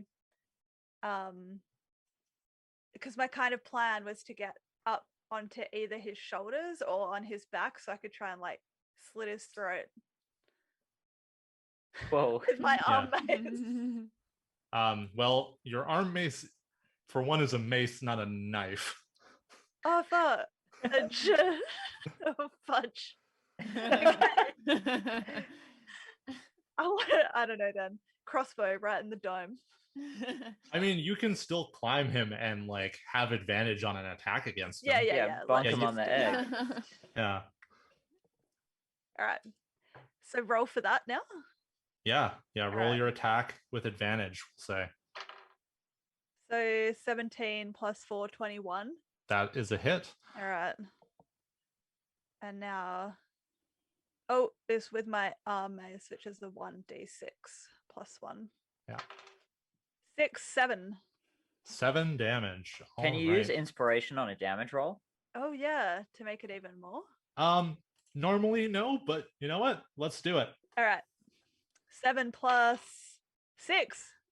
7 plus 6, 13. so 13 damage. I need to write down his hit points. That's the first damage he's taken, right? Yeah. Okay. Oh, look, everyone. I'm not even like annoyed or bothered that I had to do this. That was really fun. All right. Yeah. Like, my thing is I want people to do cool things if they think of cool things. There are limitations. If you don't have a knife, it's gonna hard to slit someone's throat. But like, Yeah. you can still try to climb. I pull out my Glock. Delilah, it is your turn. So I'm guessing, unfortunately, there's a lot of people within 10 feet of the bear. In fact, Gregory's on the bear. Yes, I think Gregory is the only one within 10 feet of the bear. Dang it. Oh, yeah, I will not do shatter because otherwise I would hurt you. And it's a mean spell. So I'm going to just fire. Actually, can I get engaged? Am I close enough to engage with it and just like book it and like slice with the sword. Tori, I have a question for you. Do you have a D20, a natural 20 still? No, I used that when I almost fell and got hit by lightning. That's right. Okay. I do not have it. I do So- have the D6 inspiration though, so I'm hoping Perfect. to run up and slice with. I have a long sword as my default sword, but I also have the short sword, which is the silver sword. Yes. It's clearly important, so I think maybe I should use that to slice him. Okay. Yeah, you use Something's this. just telling me that it might work. So where's my D20 that I want to use? Oh my god. Okay, I'll use the other one. Okay, so yeah, I'm gonna go and slice him with the sword. I made a 12 plus 5, I think. Yeah, 5 to attack. So that is a 17 to hit. 12 plus 5, 17. 17 hits. Okay. And I'm using a silvery sword, which is a short sword, so it's gonna be D6. 2 plus 2. 4 damage. 4 damage. But I All used a right. silver sword, so I don't know. Maybe something happens. She said, Xanthia, something's going on with your screen. Oh, really? Something is Yeah, happening. you look like you're in a streaming game mode. There you go. You're back. Yeah, I thought I was in studio mode. That's my bad. No worries. All right. Yeah. So, for the sake of brevity, how it works with a lycanthrope or a shapeshifter, regular weapons do no damage. Uh-oh. Silvered weapons do regular damage. Magic weapons, like your arm mace, also do regular damage. Yeah. Cool. Glad I used the silver sword. Yeah. Yeah. All right, and like spell attacks also do regular damage. That makes sense. So that was Delilah. That's me. It is Ursid's turn. Oh, no.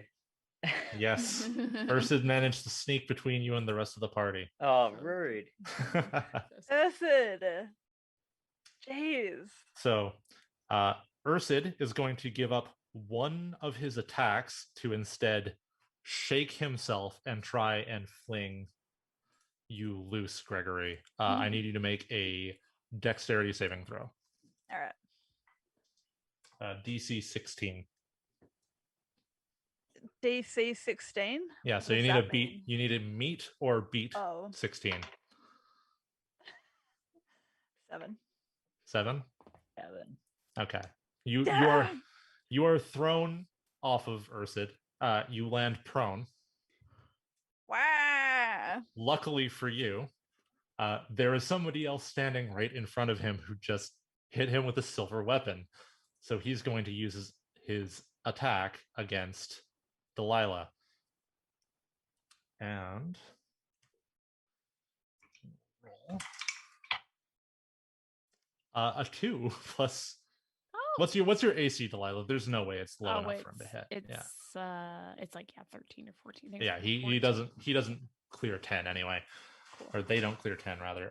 So they miss you with their attack. They gave up their other one to shake Gregory off. Yoo-hoo. Sarl Kagan, it's your go.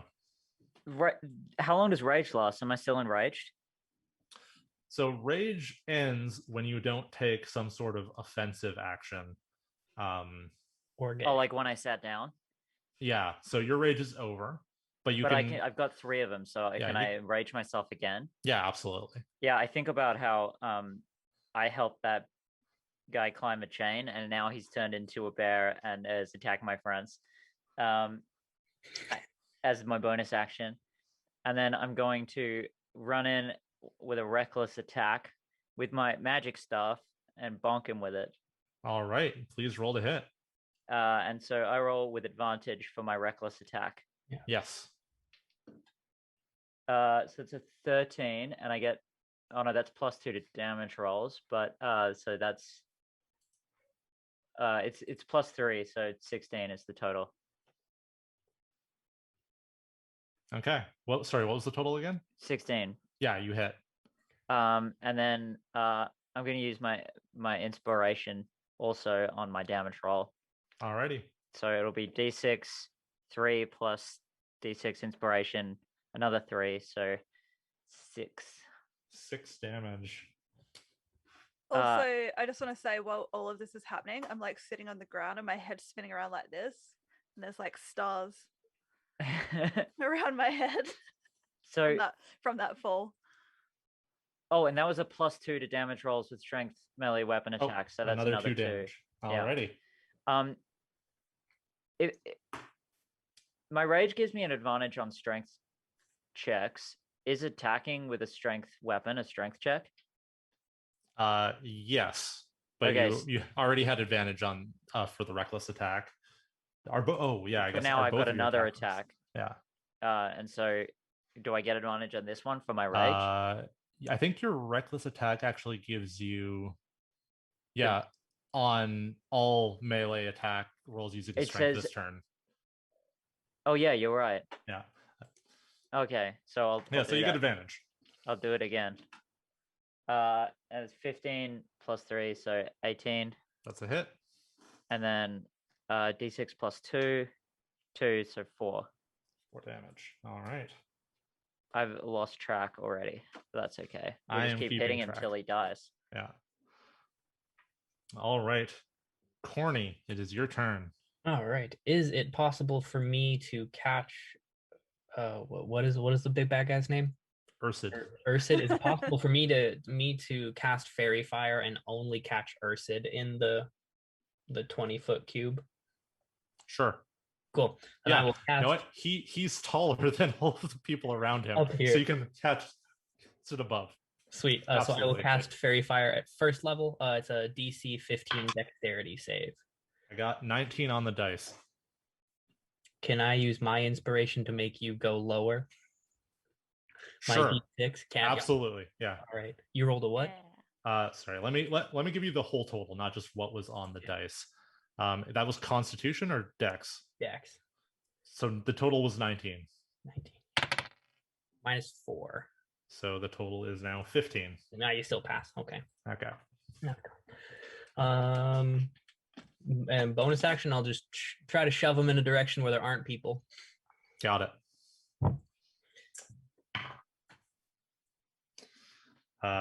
Your DC is what, 15, 14? Yeah, 15. Yeah, he passes on that one. He gets 17. Okay, cool. With my free action, can I just call out how is everybody feeling for health stuff? Yes. Imagine hearing that in the middle of a fight. Okay. How is everyone feeling? Yeah. Is anybody hurt? I'm okay. I'm good. I think I'm still full health. Yeah. Okay, cool. I'm pissed, but I'm good. I'm healthy. I'm dizzy. I may have a concussion, but it's not like. Speaking of you, Greg, it's your turn. You're prone, which means it's going to take half of your speed to stand up. So you'll only be able to move at half speed this turn. Which means Okay. you probably won't be able to climb up on Ursid. That's all right. It's a shame, but all right. So I want to stand up, and it has Ursid like noticed me because I think that I would like to maybe try and shoot some crossbow bolts into their Achilles tendons. Whoa. Yeah. So what I'll give you, because called shots aren't exactly a thing, but if you roll a 20 or if you have a 20 to spend, I don't have track at this point. If you get a crit, basically, I'll say that it will hit him in the Achilles tendon and cause additional damage and lower his speed. All right. Yeah. So give it a shot. I don't have anything. Yeah. So we'll roll a 20. Or roll a d20. If you get 20 on it, that will be a crit. All right, let's see. This dice has not treated me well so far. You could try using a different one. No, too late. It was a 7. Yeah, so I don't think that'll even hit him with what's your bonus? 4. Yeah. 13. That does actually. It does hit him? Yeah. Wait, how does 7 and 4 make 13? Did I miss something? It makes 11, but 11 still hits. What the This hell guy's is got low that? AC. 11. Yeah.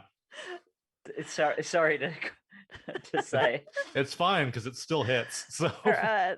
So now I need to roll a d8. Yes. Okay. The thing is, like, I'm pretending that I fell off this spare and hit my head. 4 plus 1 is 5. 4 plus 1 is 13. Oh, cool. Okay, you do 5 damage.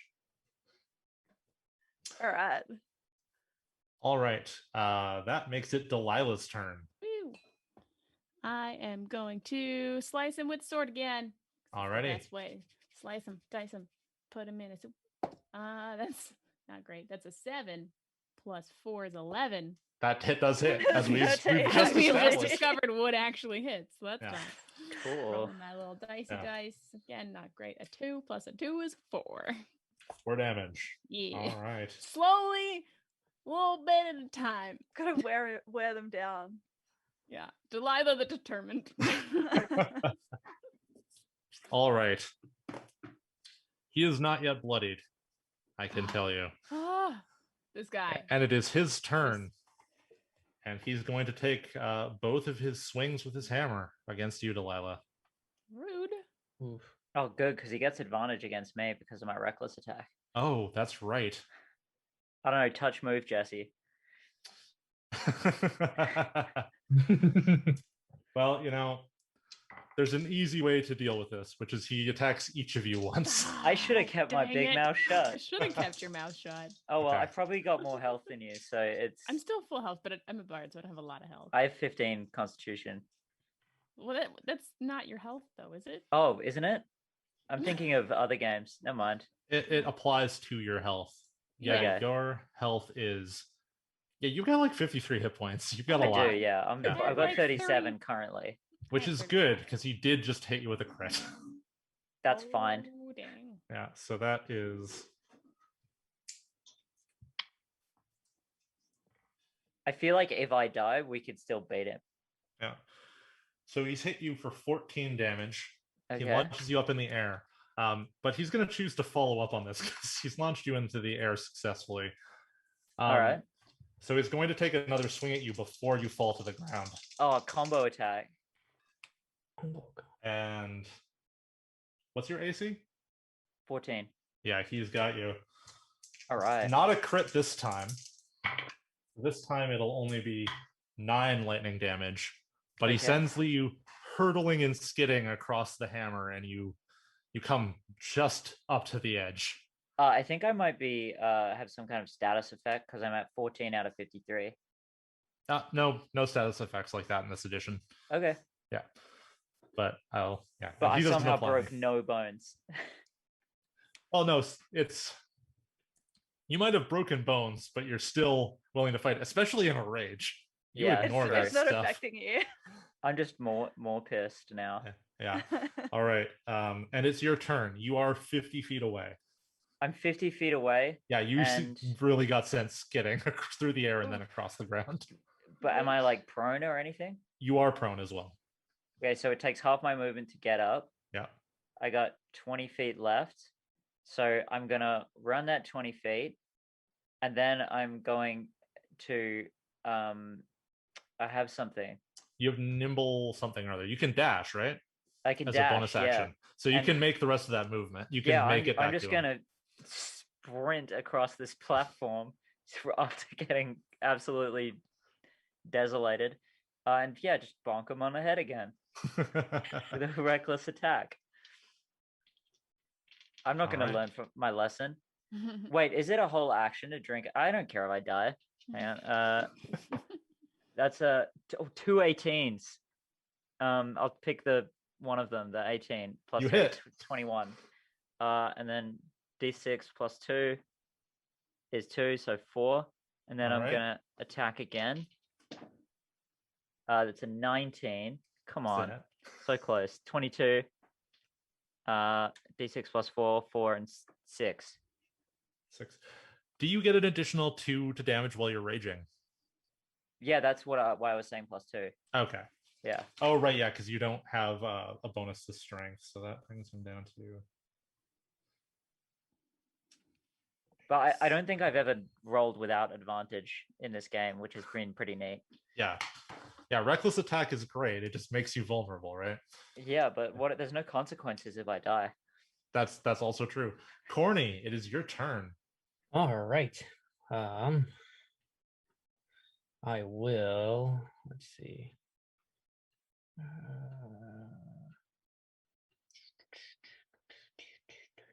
Wisdom save. I'm going to one more time at second level cast Hold Person and try to paralyze our enemy. It's a DC 15 Wisdom save. I like that they're no longer Ursud for you. He That guy, an elf He- enemy. fails. Yes. Okay. Sick. Okay. Hold person essentially makes him helpless, right? He's paralyzed. Paralyzed. That's a good one. Then at the end of each of its turns, the target can make another Wisdom saving throw. At the end of each of its turns. Okay. The important thing for you to know about paralyzed creature automatically fails strength and dexterity saving throws. Attack rolls against the creature have advantage. Any attack that hits the creature is a critical hit if the Whoa. attacker is within 5 feet of the creature. I will have my revenge. Yeah. But first, Greg. It's my turn. Yeah, it's your turn. I'm within 5 feet, right?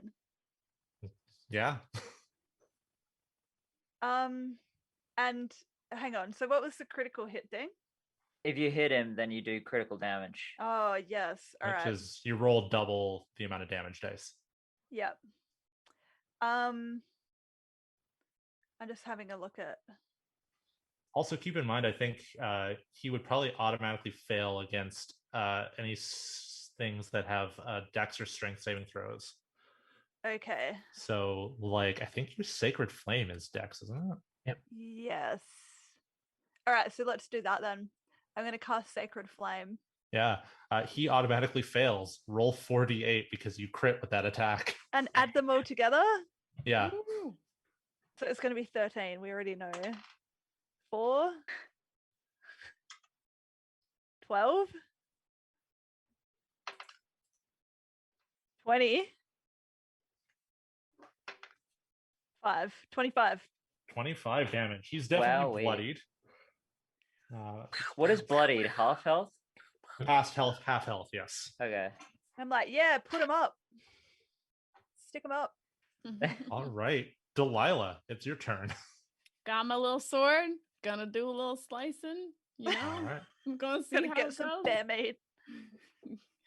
7 plus 4 is 11. That's a crit.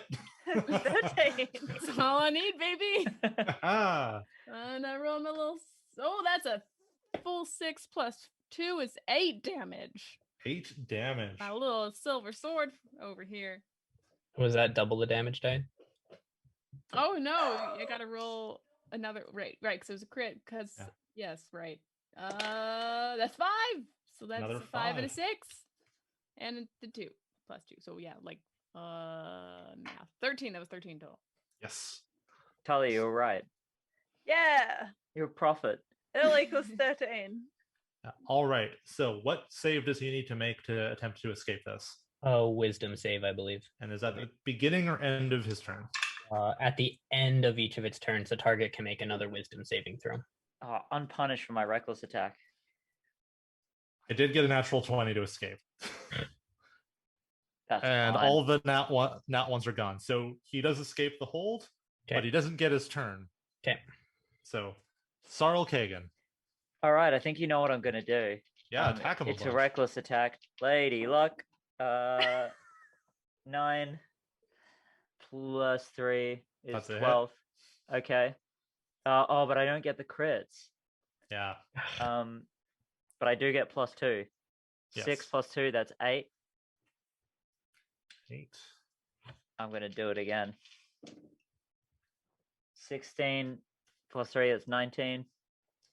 That's it. And a 1 plus 2 is 3. Okay. And then, as a bonus, I'm going to use Nimble Escape to disengage Smart. and run back a bit. I'll run Alrighty. 30 feet. All right. I forgot to do something on his turn. No. What kind of action is quaffing a potion? It's a full action, but let's say it's a bonus action, which you would have needed to use to disengage, sadly. But No, it's all right. Don't Yeah. worry about it. Yeah. I won't do it. Corny, it's your turn. All right, we got one more try. I'm gonna hold person him with my last 3rd level spell slot. DC 15. Does he have a bonus? No, he has a penalty to wisdom. He fails again. Yes. Yay! All right. One more round. Let's see. Let's hope we can just keep him failing, and then we're good. And then I have a question for you. yes. Do you want to shove him with your bonus action? I was He going automatically fails. Yeah, I was going to ask. I'll just start booping him towards the edge, slowly but surely. Yes. All right. Slowly but surely indeed. 5 Greg. feet time. Gregory, it is your turn. Good night, Frozen Sword. Good night, Frozen Sword. Oh, good night, Frozen Sword. Thank you for everything. All right. I think I want to just like do the same thing. I think I just want to Sacred Flame? Sacred Flame. Yeah, he automatically fails, so just roll your double damage. So 4 d8s. Yeah. 7. 15. Had to think, is that 13 or 15? 17. 19. 19. Okay. He looks real hurt, but not quite done. Delilah. It never gives up. Cut him in half. Cut him in half. Guess what I'm gonna do? Use my little sword. Yeah, roll with advantage. That's 9. That's also a 9. So I'm gonna take the 9 plus 4 is 13. It's a hit. Oh, it's 13. Lucky That's a 13. hit, but that's a crit. Numbers keep coming up. That's a 5 plus 2 is 7. Another 5, so it's 10. So it's 12. 12 damage. So tell me, what does it look like when you slay Ursid, the lightning werebear? So I take the sword. I just like boop boop. That's it. Just like right really in the brain, slow. or in the Yeah. Just in like the middle of the chest, like just a like right through the heart, kind of. yeah, but like real fast and really like boop. Like it's Yeah. not actually as cool looking. It's kind of just like nimble and like cute. It's one of those things that Very doesn't dainty. look interesting, but like from an expert's opinion, is like very impressive because you got him right between the ribs, like right into the heart. This is really grim. Yeah, that's the end of a thing. So, I need to ask the organizers how much time we have left before we need to actually sign off, because I know it's slightly before 9. You got about 8 minutes because I have to tweak the layout for the next group because it's a different player count. So Okay. 8 minutes is about your max, so I actually have enough time. All right. We have the end of the thing. In fact, there is a third ritual. It begins on its own as the storm around you flares suddenly and then disappears. And from below the platform, a gargantuan claw made out of storm cloud and lightning comes onto the platform. Then another one comes up too.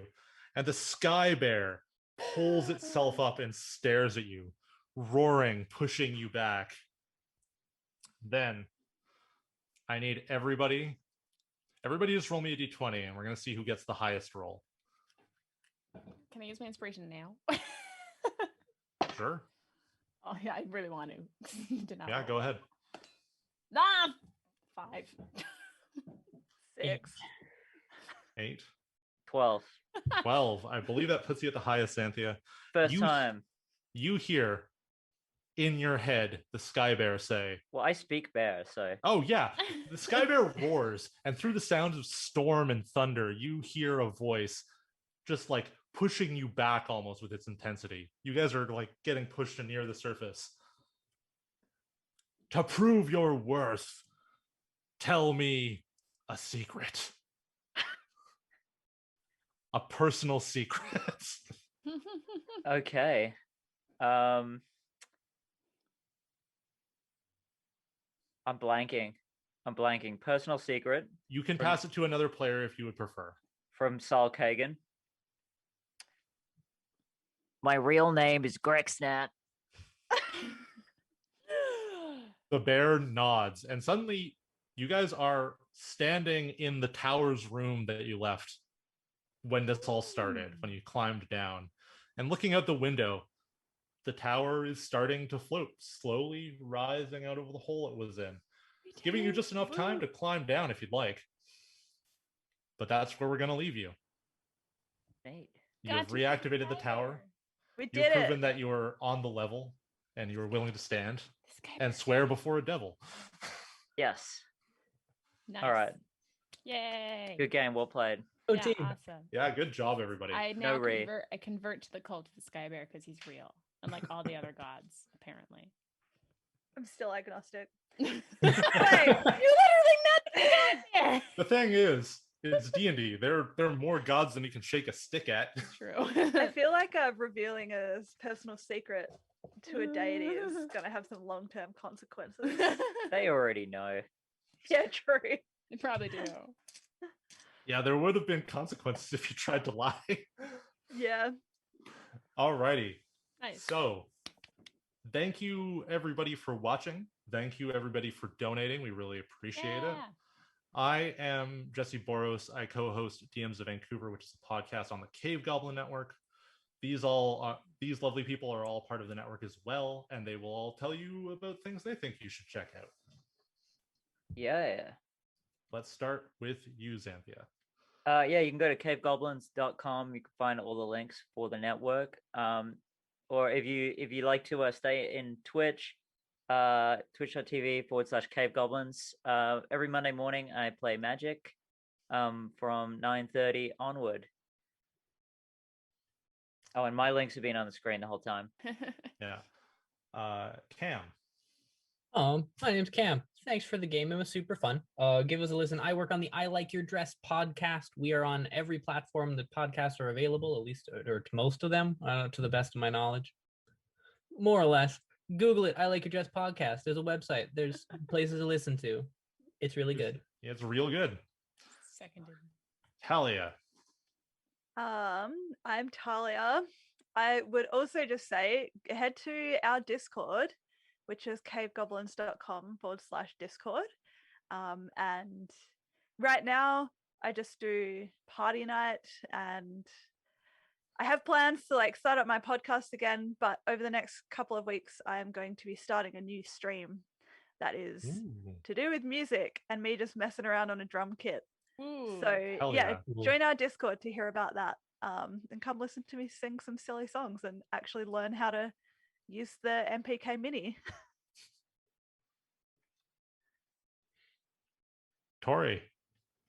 I've got a little podcast. Well, I sometimes on I Like Your Dress. Hopefully maybe come back a little bit again when they come for their next season. And I'm on a show that I host myself and bring on guests for board game review, strategy, sass, called Board Game B-Word. I think you can just say it at this point. It's almost 9 p.m. I don't want to get It's PG. We're allowed one, right? Board game. Board game bitch. Go find it, guys. But actually, because I am censored on the internet as well, you have to type a star over the I. Just go to Cave Goblins. You probably find it through that. And then, yeah. It's on the podcast page. Yeah. It's there. I will also say that we have a Patreon where we occasionally put bonus shows. There's nothing actively updating right now, but there is an archive. However, if you have extra money, I would ask that you first give it to this charity. But if you're ever curious about us and some other things that we tried as experiments and stuff, that's where you can find that. And thank you so much to Andrea and Blair for organizing this and inviting me to run. I hope you all had a good time watching, as good a time as I had running. And, stay on and watch the next group. It never ends. I hear Alante's back. He's delightful. Booyah. Thanks for all the extra dice, everybody. Thanks for all the donations. Amazing. Bye. Thanks, Bye. everybody. That was an awesome game. We've switched over to me now, so thank you, everyone. You can sign out. Such a great game. I'm working on getting all your links posted in the chat. I think I have a couple more to post, but yeah, if you want to check out the Cave Goblin Network, their links are all in the chat for you, or just go to cavegoblins.com. So, thank you everyone for tuning in and watching our charity stream this weekend. We hope you're having a lot of fun. We're just working on getting set up for our next session. Got to figure out some tech stuff, and then we will be live back on the air. We had a lot of great in-game perks bestowed onto our wonderful gamers and DM in the last stream. But if you would like to bestow some perks yourself onto some of our upcoming players and DM, there's still time. You have until like end of our last session tomorrow to be able to do it. So there's 4 different ways you can help us out this weekend. So go to www.andreasadventures.ca and click on donate, and you can bestow some perks. That link will take you to the Canadian Cancer Society website, which is the organization that we're supporting this weekend. And yeah, you can bestow perks like healing potions and natural ones to the DM, or natural 20s to the players, or D6 of inspiration. So there's lots of fun things that you can do to cause some chaos in the game, which the players and the DM actually really, really love. And I really like being able to be the one to bestow the gifts, because I type it in the Zoom chat and then you just see their faces light up, because everybody's always so excited to get a gift. So, yeah, we would love to have your support and have you create a little chaos. So, other ways you can support our fundraising efforts this weekend. You can check out our Geeky Silent auction. We have a lot of super cool RPG, tabletop gaming, geeky goodies that you can bid on and maybe win, including content bundles from D&D Beyond. There's dice.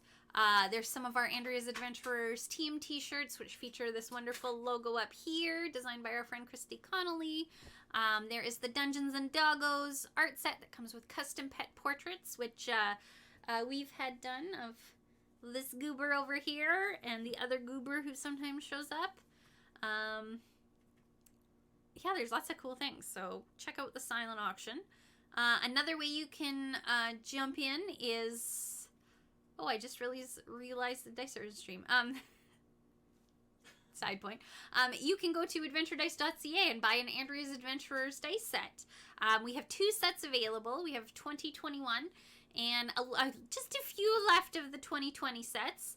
And all of the profits that Blair and I would normally make off the sale of a dice set, we donate to our fundraising efforts. So we don't make any money off the sale of those sets.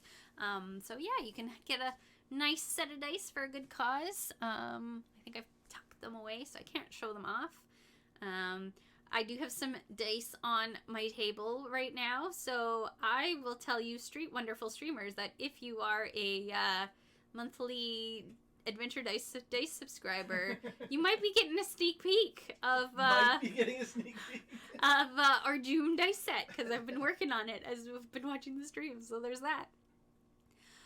The last way you can support us this weekend is helps us spread the word. Tweet out, post to Instagram, Facebook, share with your friends. Let them know we're doing this charity stream for such a great cause.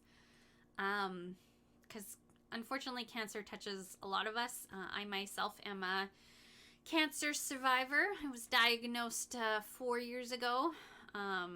It's a long journey. I know for myself, even like my process is still going. It's tiring. But we have lots of folks near and dear to us who have been touched by cancer. I've lost an uncle to it. And lots of great aunties and uncles to it. Someone really close to me right now is going through it for the 3rd time, unfortunately. So it really means a lot to us. So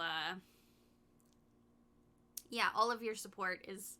Every time we get a donation, Blair and I kind of cheer in the host asked you to start your video. Do you need me to? Oh, sorry, that wasn't supposed to be you. Someone dropped out. Or fell out or something. Aw, thank you. I hope I don't say your name wrong. Kadaj. We're glad that you're here. Thank you so much. Aw, Stormy. Appreciate it. Yeah, cancer sucks. Start your video. Sorry, I need to start your Sorry, video. Blair's trying to Jump do some back in. tech stuff, so I'm just gonna temporarily start my video. There we go. So he can set up tech stuff. Aw, all the good nuts. Thank you for subscribing. We really appreciate it. Blair and I aren't making anything off this weekend, so any of the subscriptions that we do get help a lot. We poured a lot of heart, love and soul into this event this weekend. Actually, back in April, I had surgery related to my cancer, and while I was recovering, this is what I was working on. It's a charity event, so there you go. So we really appreciate it. The unfortunate thing is the stats say that 1 in 2 Canadians will be diagnosed with cancer in their lifetime, which is mind-blowing. Like, that's half our country. You get in a room full of people and half of them will have cancer. It's bonkers. And especially right now with the pandemic going on, like, cancer doesn't stop because of COVID-19.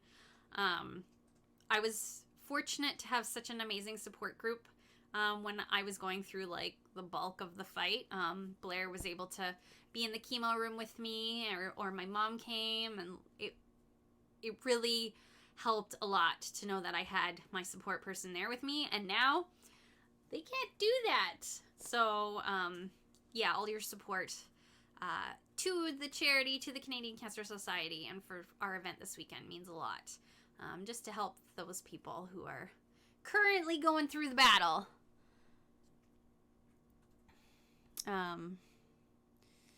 We got 4 minutes. Blair's still working. Yeah, so we hope you're having fun. There's been a lot of laughs this weekend. I know I've cried a few times myself. We have smashed our fundraising goal, which is amazing. Yay! We originally set a goal of $5,000, which we smashed. So our Discord friend told us we should set a new goal of $7,400. So why 74, not 75?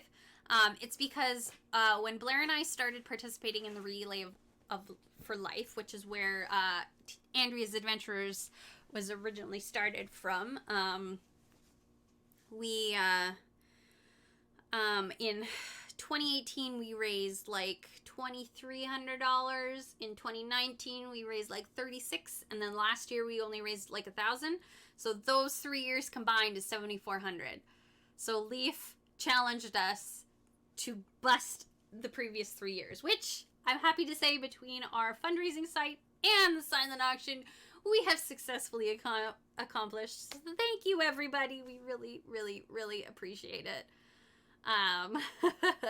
Once our little fundraising tab on the Cancer Society page, if it passes the 7,400 itself, we'll update our goal to 10K, which is pretty awesome. I never thought we would quite make it that far, but that's I am so blown away by everybody's generosity. It's so great. So, cancer sucks. Happy to help any effort to research an end to it. Yes. That's one of the reasons why Blair and I originally joined the Relay for Life, is after going through a year of not having the control taken away from us, we needed something to fight back with.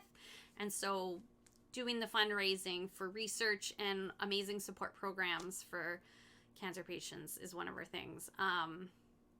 We really hope to one day, we dream that one day that there's going to be a cure in our lifetime. That's our hope, because it does touch and impact so many people. How's your tech going? It's coming along. I got 2 minutes. He's got 2 minutes.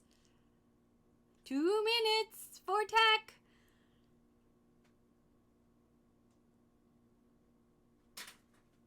And there's dead air.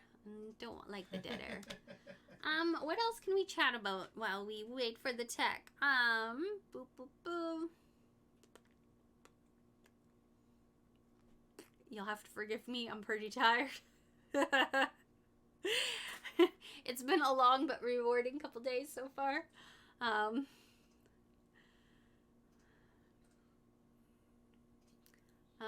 I could talk about our floofy friends. Yes, this is Emmett. He has shown up in the world of Thalia, which is where our adventures are taking place with the Andrea's Adventurers Guild. He is the fairy operator named Temmet. We also have Rocket, who is sleeping down there. Rocket, you want to come say hi? He's part of Rocket's He's like, rations. what? if I recall He's part of correctly. Rocket's rations, which I don't know if anybody's been to yet. Yes, you can come up. Oh, who's that? Who's that? Go see. Our roommate just arrived home, so the dog's going to go say hi. But yeah, so the world of Thalia, it's based on the Metro Vancouver area. So if you're from the area, you might recognize a few landmarks in the adventure. We have this wonderful map designed by one of our DMs, Lauren. He'll be on tomorrow. It looks really great. Blair's still working on the tech. There's the Chris. Not that you guys can see him, but he's standing there still waving. Still waving, of course he is. There we go. Chris and Blair sometimes show up on our stream playing Magic the Gathering, so Show up. We just randomly show they up. just randomly show Where'd up. that come from? We don't have scheduled events at the moment. Okay, can you close your stuff I'm- video? Says Justin's back. Jumping out. Okay, I am stopping my video so Blair can set up tech. Lines up with the middle one. So X will be 444. Okay, here's Rocket. Come say hi to your fans, Rocket. Come say hi to your fans. This is Rocket. He's a big sucky boy, as most dogs are. And these are our adventuring buddies. Okay,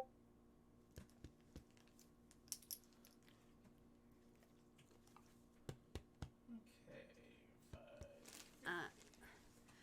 Let's see.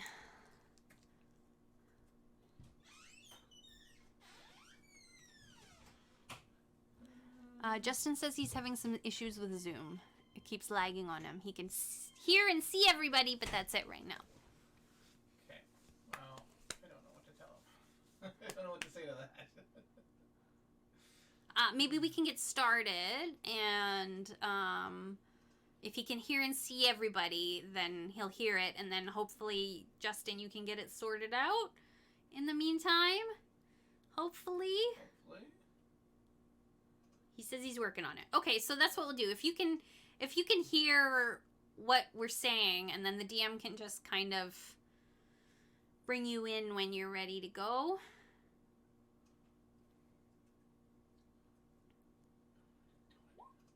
As soon as Blair's ready with his tech, that is. I know what you're talking about. I'm always ready and ahead of schedule. Always. Minor delays doing a live show, you know. Your volume is very quiet. My volume or Blair's volume? It's okay for Blair's to be quiet right now. My volume should be both. Well, I'm sitting far away. I wonder if something got nudged in the... I can sit closer to the microphone. Keep talking. I am keeping to talking. Okay, that's a good volume. This is a good volume. Okay, so I've sat up so that you can hear me a little bit better.